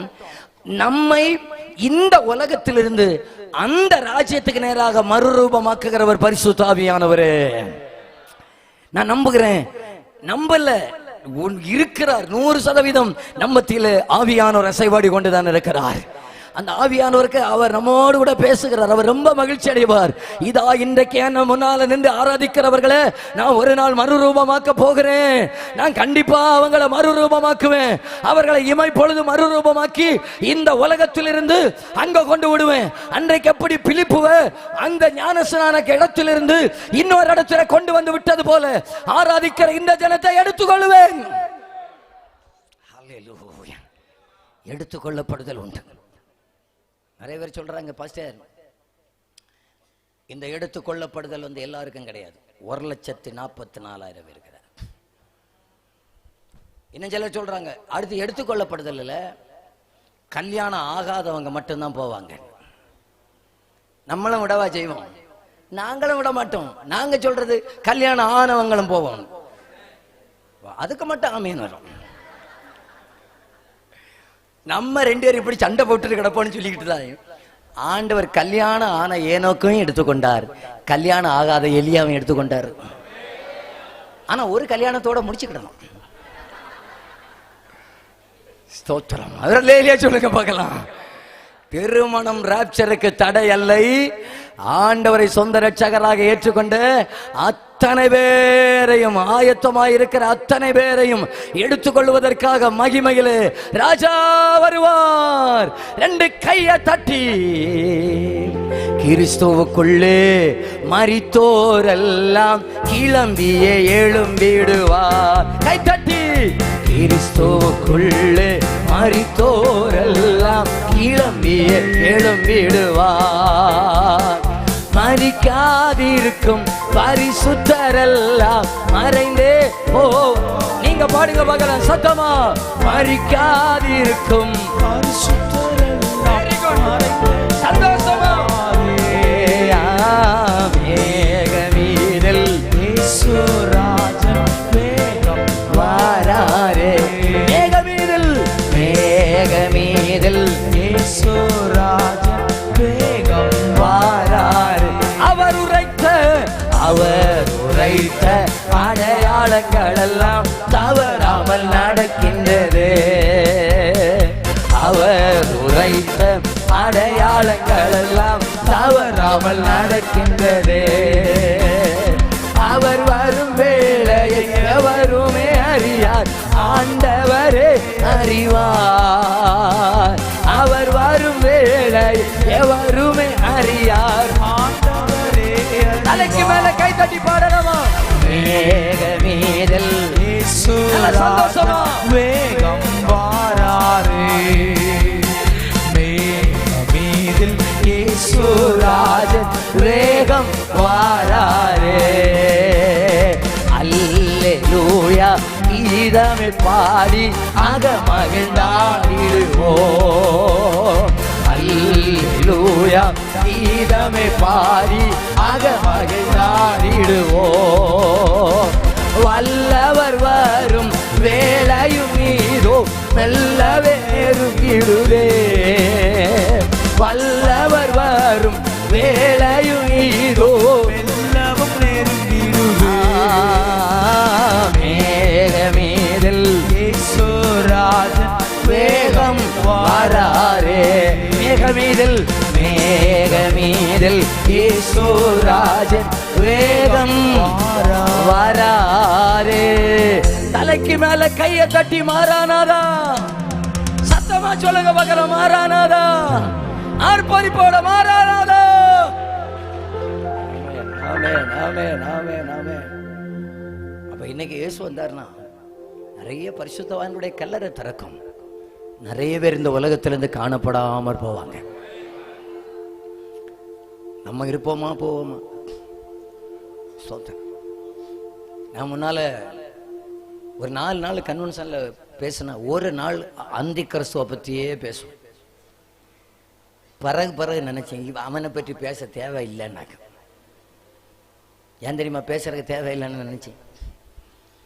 ஒரு கன்வென்ஷன் கூட்டத்தில் இப்படி பிரசங்கம் பண்ணிட்டு இப்படியே வெளியில வந்தேன். அப்போ ஒரு கொஞ்சம் வாலிப பிள்ளைகள் அப்படியே வந்துட்டாங்க. பாஸ்டர், ஒரு சனிக்கிழமையில பாஸ்டர் எல்லாத்தையும் பிரசங்கம் பண்ணினீங்க, அந்தி கிறிஸ்துவ பற்றி பிரசங்கம் பண்ணலையே. நான் சொன்னேன் கம்மன்னு இருக்கணும். என்ன பேசணும்னாலும் நாளைக்கு கூட்டம் முடிச்சுட்டு கேளு, அந்தி கிறிஸ்துவ வாராரா இல்லையான்னு மட்டும் பாருங்க. எனக்கு எல்லாம் மறந்து போச்சு. நான் அங்கே போன உடனே அடுத்த நாள் பிரசங்கம் எல்லாம் பண்ணி நியாய தீர்ப்பு எல்லாம் பேசி பிரசங்கம் பண்ணி முடிச்சாச்சு. அதுக்கு அடுத்த நாள் வந்தார்கள், அந்தி கிறிஸ்து எங்கே? அது இந்த பயமாரி வந்தால் கூட சமாளிக்கலாம், அதோட விடுறேன். புரிந்தவர்கள் புரியும், இல்லைன்னா 9 மணி முன்ன உங்களுக்கு புரியும். அந்தி கிறிஸ்து எங்கே? ஏற்கனவே எனக்கு அன்னை 4 பிரசங்கம் பண்ணி தலை முதல் கால் வரைக்கும் வேர்த்து கொளிச்சு ஒரு பருவத்தில் நிற்கிறேன். இனி அடுத்த பிரசங்கம் அந்தி கிறிஸ்துவை பற்றி பிரசங்கம் பண்ண. நான் சொன்னேன், உனக்கு அந்தி கிறிஸ்துவை பார்க்கணுமா, அவன் வர்றதுக்கு முன்னால் வர்ற இயேசுவை பார்க்கணுமா? உனக்கு அந்தி கிறிஸ்துவை பார்க்கணும்னா இங்கே இரு, எனக்கு இயேசுவை பார்த்தா போதும், அங்கே போக போகிறேன்னு சொல்லிக்கிட்டு. அடுத்து கேட்டேன், இனி அந்தி கிறிஸ்துவை பார்க்கணுமா? வேண்டாம், பாஸ்டர் போனா போதும். இப்போ உங்கள்கிட்டையும் கேட்குறேன், அந்தி கிறிஸ்துவை பார்க்கணுமா, உங்களுக்கு இயேசுவை பார்க்கணுமா? இயேசு கிறிஸ்துவை பார்த்தா போதும்னு சொல்லுகிறவங்க அந்த வலது கரத்தை உயர்த்தி காட்டுங்க பார்க்கலாம். ஒன்னே இயேசு கிறிஸ்துவை பார்ப்பீங்க அல்லது அந்தி கிறிஸ்துவை பார்ப்பீங்க. ரெண்டுலையும் யாராவது ஒரு ஆளை கண்டிப்பாக பார்த்துதான் ஆகணும். இப்போ டக்குன்னு ஆஃப்டர் த ராப்சர், வருகைக்கு பிறகுன்னு உள்ள செய்திக்குள்ளாக அப்படி மெல்ல வர்றேன் பாருங்க. இன்னைக்கு இயேசு வந்தாருன்னா முதல்ல கிறிஸ்துவுக்குள் மரித்தவங்க போயாச்சு, உயிரோடு இருக்கிற பரிசுத்தவான்கள் போயாச்சு. உயிரோடு இருக்கிற பரிசுத்தவான்கள் போறதோடு கூட இந்த உலகத்திலிருந்து ஆவியானவரும் போயிடுவார் பாருங்க. இன்னைக்கு நமக்கு நம்மோடு கூட பேசுகிறது யாருன்னு கேட்டா பரிசுத்த ஆவியானவராக்கம். வெளிப்படுத்தின விசேஷ புத்தகத்துல 7 சபையில சொல்லி முடிக்கும் போது சொன்னார், ஆவியானவர் சபைகளுக்கு சொல்லுகிறதை, ஆவியானவர் சபைகளுக்கு சொல்லுகிறதை. அப்போ சபையை கொண்டு, சபையோடு, சபையின் மூலமாக பேசப்படுகிறது எல்லாமே ஆவியானவர் பேசுகிறார். ஆவியானவர் இன்றைக்கு சபையோடு கூட அசைவாடுகிறார். சபையை கொண்டு அவர் அசைவாடுகிறார். சபையை கொண்டு தேசத்தோடு கூட பேசுகிறார். சபையை கொண்டு இங்க 7 நாளாக தேசத்தோடு கூட பேசிக்கொண்டே இருக்கிறார். இதை ஆவியானவரே செய்து கொண்டிருக்கிறார். இனி சபையை மறுரூபமாக்கி இயேசு கிறிஸ்துடைய கையில, மணவாளனுடைய கையில ஒப்பு கொடுக்கிற வேலையை செய்கிறது ஆவியானவராக. இன்றைக்கு நம்ம எந்த இடத்துல இருந்து கூப்பிட்டாலும், டவரே கிடைக்காத இடத்துல இருந்து ஆவியானவரேன்னு கூப்பிட்டா ஓடி வந்து நம்முடைய ஜெபங்களுக்கு பதில் தருகிற பரிசுத்த ஆவியானவர் இன்றைக்கு நம்மத்திலே அவர் உலாவி கொண்டிருக்கிறார். இன்றைக்கு இயேசு வந்தா நம்ம சபை போறதோடு கூட ஆவியானவர்னு சொல்லுவார், இனி நான் வந்த வேலை முடிஞ்ச நானும் போறேன், வாரேன்னு வாங்க நமக்கு சேர்ந்து போகணும். அங்க சேர்ந்து போயாச்சு. அதுக்கப்புறம் என்ன நடக்கும்னு சொல்றேன் பாருங்க. கைவிடப்பட்டவர்கள் இங்கே இருப்பார்கள். மாத்தூர்ல இருக்கக்கூடாது என்ற இயக்கத்திலேயே உங்களோடு கூட பேசிக் கொண்டிருக்கிறேன். என்னால் 5-6 பேர் இருப்பாங்கன்னு நம்புறேன். எவ்வளோ சொல்லியும் கேட்காதவங்க கொஞ்சம் பேர் இருக்க தானே செய்வாங்க. நான் நினைப்பேன் இந்த லோத்துக மனைவியை போல கொஞ்சம் பேர் இருப்பாங்க. இந்த லோத்துக மனைவியை பார்த்துருக்கீங்களா? பார்த்தது இல்லையோ? நான் அந்த சுவாபத்தை சொல்கிறேன், கண்டிப்பாக உங்கள் ஊரில் இருப்பாங்க, பார்த்துக்கிடுங்க. நாங்கள் சுவாபத்தை சொல்கிறேன், பேரை நீங்கள் சொல்லண்டாண்ணா, பிறகு சண்டை உண்டாயிரும். இந்த லோத்துக்கு மனைவி என்னென்னா, இந்த அம்மாவுக்கு காப்பாற்றுறதுக்காக ஆண்டவர் இப்போது 2 தூதனையாக அனுப்பி விடுறாரு. அனுப்பி விடுறாரு. தூதன் முதல்ல சொன்னார், ஏம்மா நீ கிளம்பி போமா, பட்டணம் அழிய போது கிளம்பி போன. இந்த அம்மா போவாது. நான் என்ன நினைக்கிறேன்னா, இந்த அம்மா நல்லா மேக்கப் போடுமா இருக்கும். இந்த அம்மா சொல்லியிருக்கேன், wait wait wait wait wait, ஊரை காலி பண்ணி போகிறது இல்லையா, வெயிட், இப்போ தான் குளிச்சுட்டு வந்தது உண்டு, இனி முடியை காய வைக்க வேண்டும், அதுக்கு மேலே புட்டி அடிக்க வேண்டும், அதுக்கு மேலே ஒயிட் வாஷ் அடிக்க வேண்டும், அதுக்கு இடையில தூதம் ரெடியா, wait wait wait wait wait. பார்த்தாச்சுன்னா தூதனுக்கு ஒரு கட்டத்துக்கு மேலே தாங்கல, கையை பிடிச்சி இழுத்து வெளியே கொண்டு தள்ளினார். நான் அடிக்கடி ஆண்டவர்கிட்ட சொல்லுவேன், ஆண்டவரே தூதன் கையை பிடிச்சி இழுத்து வெளியே கொண்டு போய் கேட்காத கேஸுகள் நான் 50 கிலோ உண்டு, நான் சொன்னா கேட்கவா செய்ய.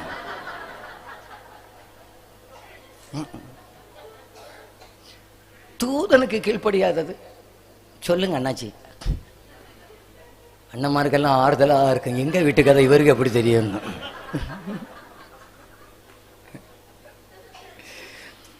தூதன் வெளியே கொண்டு தள்ளு நான் போகல. இப்ப நம்ம சொன்னா கேட்க வச்சு, இப்ப அந்த ஆளுக்கு லோத்து மனைக்கு பேர் புரிஞ்சு இல்லையா?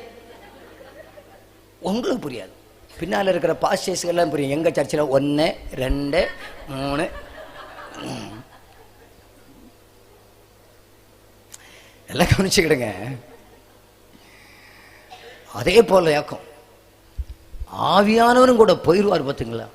அதுக்கப்புறம் இந்த பூமியில சமாதானமே இருக்காது பாருங்க, சமாதானமே இருக்காது. நம்ம இந்த மே மாசத்துல வீட்டுக்கு விருந்தாளி வர்றாங்க, 10 நாள் தங்கிட்டு போனாங்கன்னா திடீர்னு என்னமோ குறைஞ்சது போல இருக்கு பார்த்தீங்களா? அதே போல உணரும், ரொம்ப மிகுந்த ஒரு வனாந்தரத்தை போல உணரும் கைவிடப்பட்டவர்கள். சொல்லுகிறேன், நம்மைத்தான் கர்த்தர் இந்த பூமியில வெளிச்சமாக வைத்திருக்கிறார். வெளிச்சம் என்கிற சபை போயாச்சுன்னா பூமியில தானா அந்தகாரம் வந்துடும். நம்மைத்தான் பூமிக்கு உப்பாக வைத்திருக்கிறார். பூமிக்கு உப்பு என்கிற சபை எடுத்துக்கொள்ளப்படும், உலகம் சாரமற்றதாக மாறும். நம்மைத்தான் ஓநாய்களுக்குள்ள ஆட்டுக்குட்டியை போல வச்சிருக்கிறார். ஆட்டுக்குட்டிகள் போயிட்டு சொன்னா உலகமெல்லாம் கட்டிச்சு பட்சிக்கிற ஓநாய்களை போல இருப்பார்கள். நம்மைத்தான் முட்களுக்குள்ளே லீலி புஷ்பத்தை போல வைத்திருக்கிறார். லீலி புஷ்பங்கள் எல்லாம் எடுக்கப்பட்டு சொன்னா தேசமெல்லாம் முட்களுக்குள்ளே இருந்தது போல இருக்கும். தேசத்தில் பெரிய ஒரு அந்தகாரம். ஆண்டவரை அறிந்தும் கைவிடப்பட்டவர்களுடைய நிலைமை இருக்கு பார்த்தீங்களா?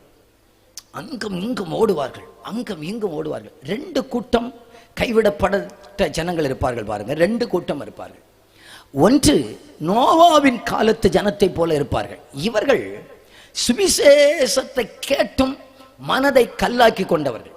இப்போ ஜலப்பிரளயம் வந்த பிறகு கண்டிப்பா பேழையில போய் தட்டி இருப்பாங்க. ஐயா ஐயா ஐயா வீட்டுக்குள்ள தண்ணி வந்துட்டு, ஐயா ஐயா ஐயா ஐயா திறந்துருங்க, ஐயா ஐயா திறந்துருங்க, ஐயா ஐயா ப்ளீஸ் தயவு செஞ்சு எங்களுக்கு ஒரு உள்ள என் குழந்தைய மட்டும் வாங்கிக்கோங்க ஐயா, வயசான எங்க அம்மா மட்டும் உள்ள வாங்கிக்கோங்க ஐயா, கதறி இருப்பாங்க.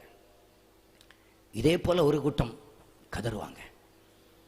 நான் நம்புறேன் இதே மைதானத்தில் ஒரு கூட்டம் வந்து கதறுவாங்க. இதே மைதானத்தில் 7 நாள் எங்களுக்காக மாறி மாறி சுவிசேஷம் அறிவிக்கப்பட்டது. இப்படி ஒரு நாள் வரும் என்று எங்களுக்கு தெளிவாக சொல்லப்பட்ட பிறகும் நாங்க கேட்கலேன்னு சொல்லி அங்கும் இங்கும் ஓடி ஓடி ஓடி அழுவாங்க.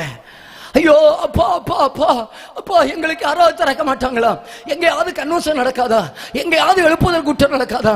எங்கேயாவது ஞானஸ்நானம் நடக்காதா? எங்கேயாவது சர்ச்சில் கூட்டம் நடக்காதா? ஐயா ஐயா ஐயா ஐயா யா, என்னைக்கு நீங்க இப்படி நோட்டீஸை பார்க்க மாட்டீங்க, என்றைக்கு இப்படி நீங்க கன்வென்ஷன் கூட்டத்தை பார்க்க மாட்டீங்க. சுவிசேஷத்துக்கு முடிவு உண்டு. நாங்கள் அறிவிக்கிற கிறிஸ்து முடிவில்லாத ராஜ்யத்தை ஸ்தாபிப்பதற்காக வரப்போகிறார். கைப்பிரதி ஊழியத்துக்கு முடிவுண்டு. தடைப்பட ஊழியத்துக்கு முடிவுண்டு. நாங்க இன்னைக்கும் கைப்பறதை ஊழியம் செய்கிறோம். இன்னைக்கும் படம் போட்டு காட்டி இதுதான் ஏசுன்னு சொல்லி தெருவா நின்று பிரசங்கம் பண்றேன். எனக்கு மேடை இல்லை, நான் அந்த தெருவில் கொண்டு விட்டு பாருங்க, எனக்கு பிரசங்கம் வரும். போன வாரத்தில் நான் தெருவில் நின்று பிரசங்கம் பண்ணிட்டு தான் வந்தேன். தர்மபுரியில கிராமத்தில் இருந்து ஒரு ஊர்ல உள்ள மக்கள் எல்லாம் கூப்பிட்டு, வானத்தில் இந்த பூமியிலும் வேறொரு நாமம் இல்லை, எங்களுக்கு ஒன்றும் இல்லாட்டாலும் வரும். நான் அப்பவே நினைச்சுக்கிட்டேன், எத்தனை காலம்தான் ஆண்டவர் சுவிசேஷத்தை கொண்டு வருவார். இன்றே ரட்சணியினால் இன்றே அனுகிரக காலம். தர உண்ட வாசல் அடைபடும் முன் நொறுங்குண்ட மனதாய் முன் செல்வோம். ஹல்லேலூயா, ஹல்லேலூயா. வேணும்னா எழுதி வச்சுக்கிடுங்க, இன்னைக்குள்ள டேட்டை போட்டு எழுதி வச்சுக்கிடுங்க. என்ன தெரியுமா எழுதணும்? 7 நாள் இந்த 19வது ஆண்டுல கன்வென்ஷன் இல்ல, 7 நாள் வந்தவங்களை இயேசு வருகிறார் என்று பிரசங்கம் பண்ணாங்க. இவ்வளவு பிரசங்கம் பண்ணியும் இலவசமா கொடுக்கிற ஞானஸ்நானத்தை நான் எடுக்காததுனால ஒரு நாள் கைவிடப்பட்டு அங்கே எங்கேயும் கதறுவேன்னு சொல்லி எழுதி வச்சுக்கிடுங்க. எழுதி வச்சுக்கிடுங்க. எதற்கு தெரியுமா? கூட்டம் எத்தனை லட்சங்கள் செலவு. நேற்றைக்கு நான் சாமுவேல் பாஸ்டர் நாங்கள் பேசிக்கிட்டு இருந்தோம். 7 நாள் கூட்டம், நாங்களும் கூட்டம் நடத்துக்கிறோம். எங்களுக்கு தெரியும் ஒரு கூட்டத்துக்கு பின்னால் எவ்வளவு செலவுன்னு தெரியும். எல்லாருக்கும் சாப்பாடு, எவ்வளவு சவுண்ட் சிஸ்டம், எவ்வளவு நல்ல சவுண்ட் சிஸ்டம், எவ்வளவு மியூசிக் சிஸ்டம், பெரும் செலவுகள். உங்களுக்கு தெரியுமா? இதிலே செலவு பண்ணப்படுகிற பல லட்சங்களை விட உங்க ஆத்துமா விலையேறப்பட்டது என்று கண்டாகும். ஆண்டவர் உங்களுக்கு இந்த நல்ல கூட்டங்களை தருகிறார். இதில் செலவு பண்ணுகிற கூட்டங்களை விட ஒரு ஆத்மாவுடைய விலை விலையேறப்பட்டதாக இருக்கிறது. இதிலிருந்து ஒரு கூட்டம் நித்திய ராஜ்யத்தை சுதந்திரிப்பதற்கு, சத்தியத்துக்கு கீழ்ப்படிவதற்கு இருதயத்தை திறந்து அந்த நித்திய வீட்டில் யுக யுகமாக இயேசுவோடு வாழ்வதற்கு ஆண்டவர் நமக்கு கிருபை தருவாராக. இன்றைக்கு நீங்க வாய்ப்பை விட்டீங்கன்னா அன்றைக்கு நோவாவுடைய காலத்தில் ஜனம் கதறினது போல நீங்க கதறுவீங்க. விடுறேன். 2வது ஒரு கூட்டம் கதறுவார்கள். எப்படி தெரியுமா? ஒத்து இல்லாத கன்னிகைகளை போல கதறுவார்கள். இவர்களுடைய கதறுதல் வித்தியாசமாக இருக்கும். 10 பேர் ஒரே இடத்துல தான் இருந்தாங்க. ஒரே சர்ச்சா இருக்கலாம். 10 பேருடைய நோக்கம் ஒண்ணு. 10 பேர்கிட்ட போய் கேட்டாலும் எதுக்காக வெயிட் பண்ணுகிறீங்க? 10 பேரும் சொல்லுவாங்க, மணவாளன் வர வெயிட் பண்றோம், மணவாளன் வர காத்திருக்கிறோம். நான் இந்த 10 ரெண்டா பிரிக்கிறேன். 10 ரெண்டா பிரிக்கிறேன். பார்ட்டி ஏ, பார்ட்டி பி. பார்ட்டி ஏல 5 பேருக்கு கையில எண்ணெய் உண்டு, பார்ட்டி பியில் 5 பேருக்கு கையில எண்ணெய் இல்லை. பார்ட்டி பியில் இருக்கிறவங்க கிட்ட நான் போய் கேட்கிறேன், சிஸ்டர் பிரைஸ் சொல்லாடு. அவங்க வெள்ளையும் உடுத்துக்கிட்டு கனியா இல்லையா? பிரைஸ்லோ, நல்லா இருக்கீங்களா சிஸ்டர்? சிரிச்சா பாவம்னு ஒருவேளை சொல்லி இருக்கலாம். அவங்க அப்படியெல்லாம் இருந்துக்கிட்டு சொன்னாங்க, சிஸ்டர் எங்க வெயிட்டிங் எதற்காக? மணவாளனுக்காக காத்திருக்கிறேன். சிஸ்டர் அவங்க கையில என்ன இருக்கு, உங்க கையில என்ன இல்லையேன்னு கேட்டா அவங்க சொல்லுவாங்க, அது எனக்கு ஃப்ரெண்ட்ஸ் இருக்கிறார்கள், எனக்கிட்ட இல்லானாலும் எனக்கு ஃப்ரெண்ட்ஸ் இருக்கிறார்கள். ஓஹோ, உங்க பக்கத்தில் இருக்கிற முகத்தை ஒன்று அப்படி திரும்பி பார்த்துட்டு போங்க, பக்கம் கையொன்னும் கொடுக்கணும், ஒன்று பார்த்துக்கிடுங்க. பார்த்துக்கிட்டீங்களா? ஏசு வருகையில இந்த ஆளு ஒன்றும் உங்களுக்கு சப்போர்ட் பண்ணாதானே? இப்போ குழுவில் லோனு கட்டக்க காசு இல்லைன்னா 1000 ரூபா தாக்கான்னு கேட்டா தரும். அக்கா எண்ணெயை போட்டுனாக்கா கொஞ்சம் கடுகு தான்னு கேட்டா தரும். அக்கா எனக்கு 2 தக்காளி தானு கேட்டா தரும். ஆனா வருகையில போறதுக்கு இவங்க யாரும் உங்களுக்கு சப்போர்ட் பண்ண முடியாது. வருகையில போனோம்னா உங்க ஆத்துமாவுக்கு நீங்க தான் உத்தரவாதிங்க.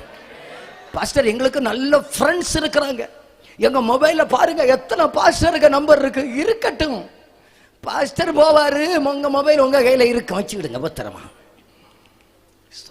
ஃப்ரெண்ட்ஸ் இருக்கிறாங்க, யாரையும் பார்க்காது, உங்க ஆத்துமாவுக்கு நீங்க தான் உத்தரவாதி.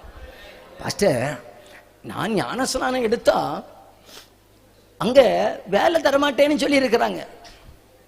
நான் என்ன சொல்றேன்னா பரலோகம் தர முடியுமான்னு கேளுங்க. பாஸ்டர் நாங்க ஞானஸ்நானம் எடுத்தா கல்லறைக்கு இடம் தர மாட்டேன்னு சொல்றாங்க. என்னட்ட ஒரு பாட்டி இப்படிதான் சொல்லிச்சு. அது பாட்டி இறந்துட்டு, நீங்க கதையை சொல்லும் போதே கேட்கலாம், அப்போ இப்படி நீ பேசுனா இப்படி அந்த பாட்டி போகாதான்னு கேட்கலாம். பாட்டி இந்த ஞானஸ்நான ஆராதனையில வந்து நிக்குது. இது ஒழுங்கா வர நல்ல வயசான பாட்டி. ஆனா என்ன பாட்டிக்கு ரொம்ப பிடிக்கும் பார்த்துக்க, அந்த பாட்டி யாருமே இல்லை. எனக்கு அந்த பாட்டி ரொம்ப பிடிக்கும். ஞானஸ்நானம் தொட்டிக்குள்ளேருந்து நான் ஒரு டவலை மூடிக்கிட்டு வாரேன். அப்பவும் எனக்கு பின்னால் வந்து சொல்லுது, மக்களை எனக்கு ஞானஸ்நானம் எடுக்கணும்னு பயங்கர ஆசை, ஆனால் கல்லறைக்கு இடம் தர மாட்டாங்க. நான் அன்னைக்கு சொன்னேன், பாட்டி அதை நான் பார்த்துக்கலாம்,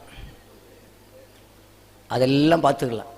யாராவது ஆவிக்குரிய சர்ச்சைக்கு போய் ஞானஸ்நானம் எடுக்காதவங்களை எங்கேயாவது ஷோகேஸில் வச்சுருக்காங்க? எல்லாரையும் எங்கேயோ அடக்கம் வைங்க. அடுத்து 2வது ஞானஸ்நானம் கொஞ்ச நாள் தாண்டி நடக்கு. அடுத்து திரும்ப வந்து சொல்லுது, எனக்கு ஞானஸ்நானம் எடுக்க ஆசையா இருக்கு. நான் அந்த பேதுரு பின்னால போய் சாத்தான்னு என்ன சொல்ற மாதிரி எனக்கு ஆவியில உற்சாகத்தில் நான் சொன்னேன், பாட்டி அந்த வேலையை நான் பார்த்துக்கலாம், அது அடக்கத்துக்கு இடம் தரணும், அந்த வேலையை நான் பெட்டியில கம்முன்னு படுத்தா போதும். அன்னைக்கு யார் அடக்கம் பண்றது, எங்க சேட்டை பண்ணிட்டு அடக்கப்படாது, உங்களுக்கு இல்லாத நாங்களா காக்கறப்படணும் இல்லையா பாஸ்டர்? உடனே சொல்லுது, அது தாத்தாக்கு கல்லறை கிட்ட என்ன வைக்க மாட்டாங்க இல்லையான்னு. நான் கேட்டேன், இனி அந்த மனுஷனை சும்மா கடப்படாத, இனி ஆகி அந்த பாட்டி நான் தான் ஞானஸ்நானம் கொடுத்தேன். பாட்டி பரலோகத்தும் போயாச்சு. பேர்வெளிக்கு நேரம் நானும் பார்ப்பேன் அந்த பாட்டியை. அதுக்கும் உங்களுக்கு பொறாமையே தான் இருக்கு. ஸ்தோத்திரம். ஒரு கையை உயர்த்தி அப்பா கூட லேலியே சொல்லுங்க பார்க்கலாம், நல்ல சத்தமா ஒரு லேலியே சொல்லுங்க பார்க்கலாம். ஸ்தோத்திரம். புத்தி இல்லாத கன்னிகைகளை போல இருந்துடக்கூடாதுன்னா, உங்களுக்கு அதை தருவேன் இதை தருவேன் எல்லாம் சொல்லுவாங்க. பரலோகத்தை யாராலையும் தர முடியாது. பரலோகத்தை இயேசு ராஜாவால மட்டும்தான் தர முடியும். உங்க ஆத்மாவுக்கு நீங்க தான் உத்தரவாதி. அண்ணா சர்ச்சைக்கு அண்ணா வரல, அது என்ன ஒய்ஃப் ஒழுங்கா வாரா இல்லையா, அவங்க பரலோகம் வருவாங்க. நீங்க நான் அவளுக்கு காலை பிடிச்சிட்டு அது வந்துடுங்க. அண்ணா சர்ச்சைக்கு வரலையா, அண்ணா பிள்ளைகள் விபிஎஸ் வந்து இல்லையா, பிள்ளைகளுக்கு காலை பிடிச்சிட்டா அது வருவேன்னு. இந்த பிள்ளைகளுக்கு காலை பிடிச்சா இதோ தாங்குமா வந்து. உங்க ஆத்மாவுக்கு நீங்க தான் உத்தரவாதி. நான் இந்த சரௌண்டிங்கில் ஏரியா எங்கேயும் கேட்கக்கூடாதுன்னா, ஒருவேளை அந்த கூட்டத்தில் வந்த சிலர் இங்கேயும் 1-2 பேர் உண்டு. நான் சொல்கிறேன், ஒரு குறிப்பிட்டது கோவிடுக்கெல்லாம் கோவிட் முன்னால் ஒரு கூட்டத்தில் இந்த நம்ம சரௌண்டிங் தான் கன்வென்ஷன் 3வது நாள் பிரசங்கம் பண்ணி முடித்தேன். பாஸ்டர் என்ன சாப்பிட கொண்டு ஒரு டேபிளில் உட்கார வச்சார். ஏன்னா கூட இன்னொரு என்னுடைய மாமாக்கார் வந்திருந்தாங்க. நாங்கள் 2 நிமிஷம் சாப்பிட்டுட்டு இருக்கிறோம். ஒரு தாத்தா ஒரு பேரன் 2 பேரையும் அங்கே உட்கார வச்சார் பாஸ்டர். அவர் அன்னைக்கு தான் வந்திருக்கிறாரு. உட்கார வச்சாரு. அந்த பாஸ்டர் எங்கள் டேபிள் பக்கத்திலேயே நின்னார். என்கிட்ட கொஞ்ச நேரம் பேசிட்டு தாத்தாவை பார்த்து கேட்டார், தாத்தா பிரசங்கம் எல்லாம் கேட்டீங்க இல்லையா தாத்தா, பரலோராஜ்யத்துக்கு வரண்டாமான்னு சொல்லிக்கிட்டு ஓட்டனை நான் பக்கத்துல இருந்து சாப்பிட்டு அப்படியே கேட்டுக்கிட்டே இருக்கிற, ஒரு பதிலும் சொல்லல. அப்போ தாத்தா சொல்றாரு, பரலோகத்து வரதா அது நடக்காது, ஏன்னா வீட்டில் பாட்டி இருக்கிற, அவள்கிட்ட போய் முதல்ல சொல்லுங்க. உடனே பாஸ்டர் வந்து திருப்பிட்டார். அதுக்கு தாத்தா சொல்றாரு, அது கன்வென்ஷன் சொன்னீங்க, வந்தேன், நான் அவளை கூப்பிட்டேன், அவள் இல்லை 7 மணிக்குள்ள சீரியல் பார்க்கணும்னு சொன்னா வரல, ஆகையினால நான் வந்தேன், பேரப்பிள்ளையை கூட்டிகிட்டு வந்தேன். நோட்டீஸில் பென்னி சேவியர்னு பேர் கிடந்து அவர்கிட்டே இருக்கலே எனக்கு ஒரு சந்தோஷம் உண்டு. சரி ஓகே, நம்ம ஆள் விடுவாரா பாஸ்டர், அதோட விடுவாரான்னு பார்த்தா இவர் விட மாட்டார். பாஸ்டர் தாத்தா பாட்டியை நம்ம 2வது பார்க்கலாம், இனி நமக்கு இந்த நீங்க முதல்ல ரட்சிக்கப்படுங்க. உடனே அவருக்கு கோவம் வந்துட்டு பாருங்க, இப்படி பாஸ்டரை பார்த்து சொல்றாரு, எங்களை பிரிக்கலாம் நான் பார்க்கறது, நான் பரலோகத்தில் அவா நரகத்திலேமா நடக்காது, அவா நரகத்துக்கு போனா நானும் போவேன், அவா பரலோகத்துக்கு போனா நானும் பரலோகத்துக்கு வருவேன். உண்மையா நான் 20 வருஷத்துக்கு மேல ஊழியம் செய்கிறேன். கல்யாணத்துக்கு அன்னைக்கு உடன்படிக்கை பண்ணுவாங்கல்ல, வாழ்விலும் தாழ்விலும் விட மாட்டேன். இதுல உறுதியா இருக்கிற ஒரு தாத்தாவை இங்க தான் பார்த்தேன். இனி நான் பார்ப்பேனா என்கிற நம்பிக்கை எனக்கு இல்லை. இந்த அளவுக்கு உறுதி. புத்தி இல்லாதவங்களா இருந்துடாதீங்க. புத்தி இல்லாதவளா இருந்தோன்னு சொன்னா அன்னைக்கு மணவாளன் வந்து போன பிறகு சொல்லுவோம், எங்களுக்கும் திறக்கணும், எங்களுக்கும் திறக்கணும், எங்களுக்கும் திறக்கணும், எங்களுக்கும் திறக்கணும். அப்படி ஒரு கூட்டம் கதறும். நான் அந்த கூட்டத்தில் இருக்கக்கூடாதுன்னு சொல்லுகிறவங்க உங்கள் வலது கையை உயர்த்தி சொல்லுங்க பார்க்கலாம். ஹல்லேலூயா. நான் அங்கேயும் இருந்துடக்கூடாது ஆண்டவரே, நான் அங்கேயே இருந்துடக்கூடாது ஆண்டவரே, நான் அங்கேயே இருந்துடக்கூடாது ஆண்டவரே.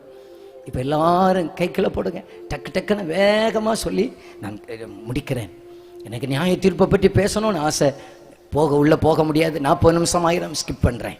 என் அன்புக்குரியவர்களே, இறுதி கட்டத்துக்கு நேராக 7வது நாள் செய்தியுடைய இறுதிக்கு நேராக நான் வருகிறேன். எல்லாரும் என்ன கவனியுங்கள், எல்லாரும் கவனியுங்கள். இன்றைக்கு இயேசு வருவாரே ஆனால் இன்றிலிருந்து 7 ஆண்டுகள் இந்த பூமியில உபத்திரவம் நடக்கும்.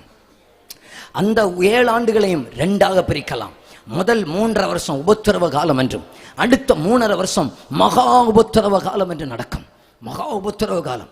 அந்த உபத்திரம் எப்படி தெரியுமா இருக்கும்?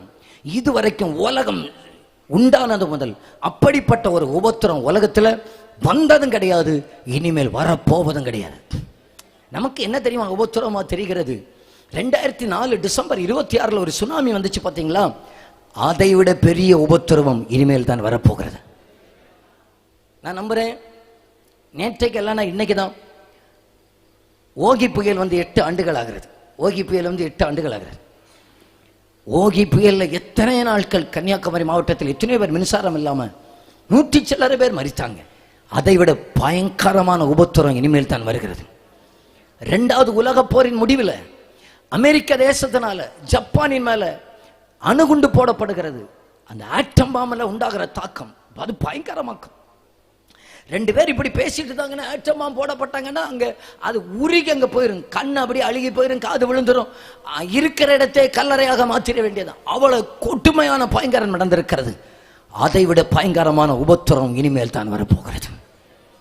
கொடுமையான உபத்திரம். இதுவரைக்கும் மனுஷன் உலக சரித்திரத்தில் நோவாவின் காலத்தில் நடந்ததை விட பயங்கர உபத்திரம் இனிமேல் தான் வரப்போகிறது. சோதோம் கோமோரா பட்டணத்தில் இறங்கின அக்கினியை விட பயங்கர உபத்திரம் இனிமேல் தான் வரப்போகிறது. ஏன்? வெளிப்படுத்தின விசேஷம் 9:6 இருக்கிறது. அந்நாளில் மனுஷன் சாக வேண்டும் என்று ஆசைப்படுவார்கள், சாக வேண்டும் என்று விரும்புவார்கள். மலைகளிலே குன்றுகளிலே போய் நின்று கதறுவார்கள், மலைகளே குன்றுகளே எங்கள் மேல வந்து விழுந்து விடுங்கள், ஆட்டுக்குட்டியானுடைய மக கோபத்தின் மகா நாள் வந்து விட்டது, யாரால நிற்க முடியும், யாரால நிற்க முடியும்? கதறுவாங்க, அழுவாங்க, புலங்குவாங்க. ஐயோ கர்த்தாவே கர்த்தாவே கர்த்தாவே எங்களை காப்பாற்ற மாட்டேவரே. இன்னைக்கு சாகணும்னா விஷத்தை குடிக்கலாம், அன்னைக்கு விஷத்தை குடிச்சாலும் சாக மாட்டாங்க. எங்கேயாவது மேல இருந்து குதிக்கலாம், அதுல படைச்சிட்டு கிடப்பானே தவிர சாக மாட்டான். அவ்வளவு கொடுமையான ஒரு நாள் வரப்போகிறது, பயங்கர நாள். உலக சரித்திரத்திலே சொல்லப்பட்டிருக்கிறது. அது உபத்திரவ காலம், அது கோபாக்கனின் காலம், அது தீங்கின் காலம், அது சோதனையின் காலம். அந்த காலத்தில் 7 முத்திரை உடைக்கப்படும், 7 எக்காலம் ஊதப்படும், 7 கோபகலசம் பூமியில கொட்டப்படும் போது பூமியில குடியிருக்கிறவர்களுக்கு ஐயோ கஷ்டம். அந்த காலத்தில் மிருகம் என்றும் பாவ மனுஷன் என்றும் கேட்டின் மகன் என்றும் அறியப்படுகிற அந்தி கிறிஸ்து வெளிப்படுவான். எல்லாரும் என்ன கவனிங்க, நம்முடைய தெய்வம் சொல்லுங்க பார்க்கலாம், பிதா குமாரன் பரிசுத்த ஆவி என்கிற திருத்துவத்தில் செயல்படுகிறது போல அந்தி கிறிஸ்துவின் திருத்துவத்தில் செயல்படுவான். சாத்தான் அந்தி கிறிஸ்து கள்ள தீர்க்கதரிசி, இந்த திருத்துவத்திலே தான் அவன் செயல்படுவான். சாத்தான் தன்னுடைய முழு அதிகாரத்தை அந்தி கிறிஸ்துவுக்கு கொடுப்பான், அந்தி கிறிஸ்து இந்த கள்ள தீர்க்கதரிசிக்கு கொடுப்பான். அப்படியே உலகத்தை மோசம் போக்குவார்கள். தந்திரமாக மோசம் போக்கி ஜனத்தை தெய்வத்தை விட்டு திருப்பி.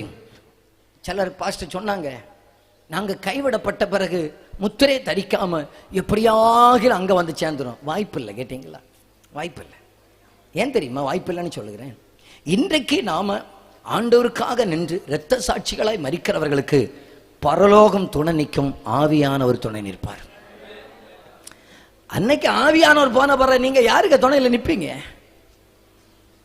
அதுக்கு ஒன்றும் வாய்ப்பு இல்லை. கேட்டீங்களா? நம்ம ஒன்றும் நின்றுக்கிட முடியாது, நம்ம ஒன்றும் நின்றுக்கிட முடியாது. ஒரே ஒரு வாய்ப்பு, அவர் வருவார், அவர் வருவார். ஒரே ஒரு காரியத்தில் அத்தனை காரியத்தை சொல்லி முடிக்கிறேன். எல்லாரும் உங்க வலது கரத்தை உயர்த்தி சொல்லுங்க, நோவாவின் காலத்தில் நடந்தது போல நடக்கும். இன்னும் சத்தத்தை உயர்த்தி சொல்லுங்க பார்க்கலாம், நோவாவின் காலத்தில் நடந்தது போல நடக்கும். என்னையே பாருங்க, அது எப்படின்னு சொல்லி முடிச்சிடுறேன்னா, நோவாவின் காலத்தில் என்ன நடந்ததுன்னா, முழு உலகத்திலே பாவம் பெறுகிறதான நேரத்தில் ஆண்டவர் நோவாவை பார்த்து சொன்னார், பேழையை உண்டாக்கு. 300 முழம் நீளம், 50 முழம் அகலம், 30 முழம் உயரத்தில் பேழையை உண்டாக்குனார். நோவா பேழையை உண்டாக்கினார். இப்போ நோவா அவங்க 8 பேர் பேழைக்குள்ள வந்தாங்க. மழை பூமியில பெய்ய ஆரம்பிச்சது. மழை பூமியில பெய்ய ஆரம்பிக்க ஆரம்பிக்க ஆரம்பிக்க பேழை எழும்பி எழும்பி எழும்பி எழும்பி எழும்பி மேல போய்விட்டது. அதுக்கு என்ன அர்த்தம்னா, இனி இந்த உலகத்துல உபத்திரம் வரும். உபத்திரவத்திலே சிக்காமல் தெய்வ சபை பரலோக ராஜ்யத்திலே கர்த்தரோடு கூட இருக்கும். கர்த்தரோடு கூட இருக்கும். உபத்திரவப்படுகிறவர்கள் அந்தி கிறிஸ்துவுடைய ஆட்சிக்கு பயந்து அங்கும் இங்கும் ஓடி ஒளிகிறதான நேரத்தில் தெய்வ பிள்ளைகள் ஆட்டுக்குட்டியனுடைய கல்யாண விருந்திலே பரலோகத்திலே பங்கெடுப்போம். அங்கே சுகமாக இருப்போம். 7 ஆண்டுகள் கல்யாண விருந்திலே பங்கு பெறுவோம்.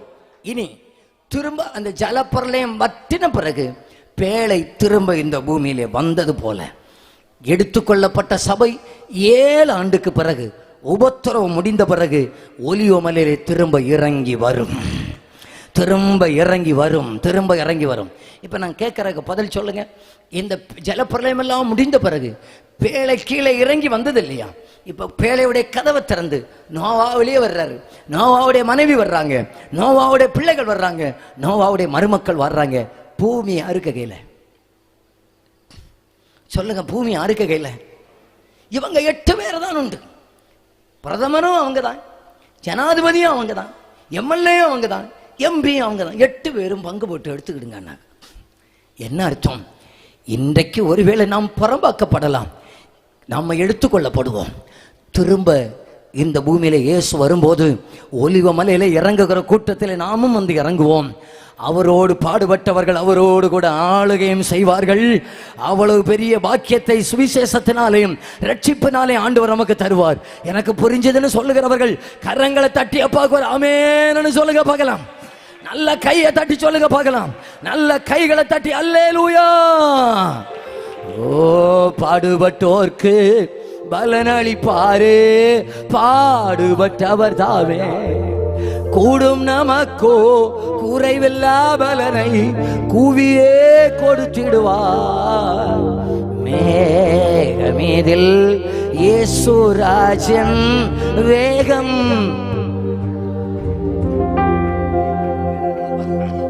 எத்தனை பேர் சொல்லுகிறீங்க பாஸ்டர், அந்த உபத்திரவத்தில் நாங்கள் தள்ளப்படுறதை விட அந்த எடுத்துக்கொள்ளப்படுதலிலே நாங்கள் பங்குள்ளவர்களாக மாற விரும்புகிறோம்னு சொல்ல விரும்புகிறவங்க உங்க வலது கையை உயர்த்தி காட்டுங்க பார்க்கலாம்.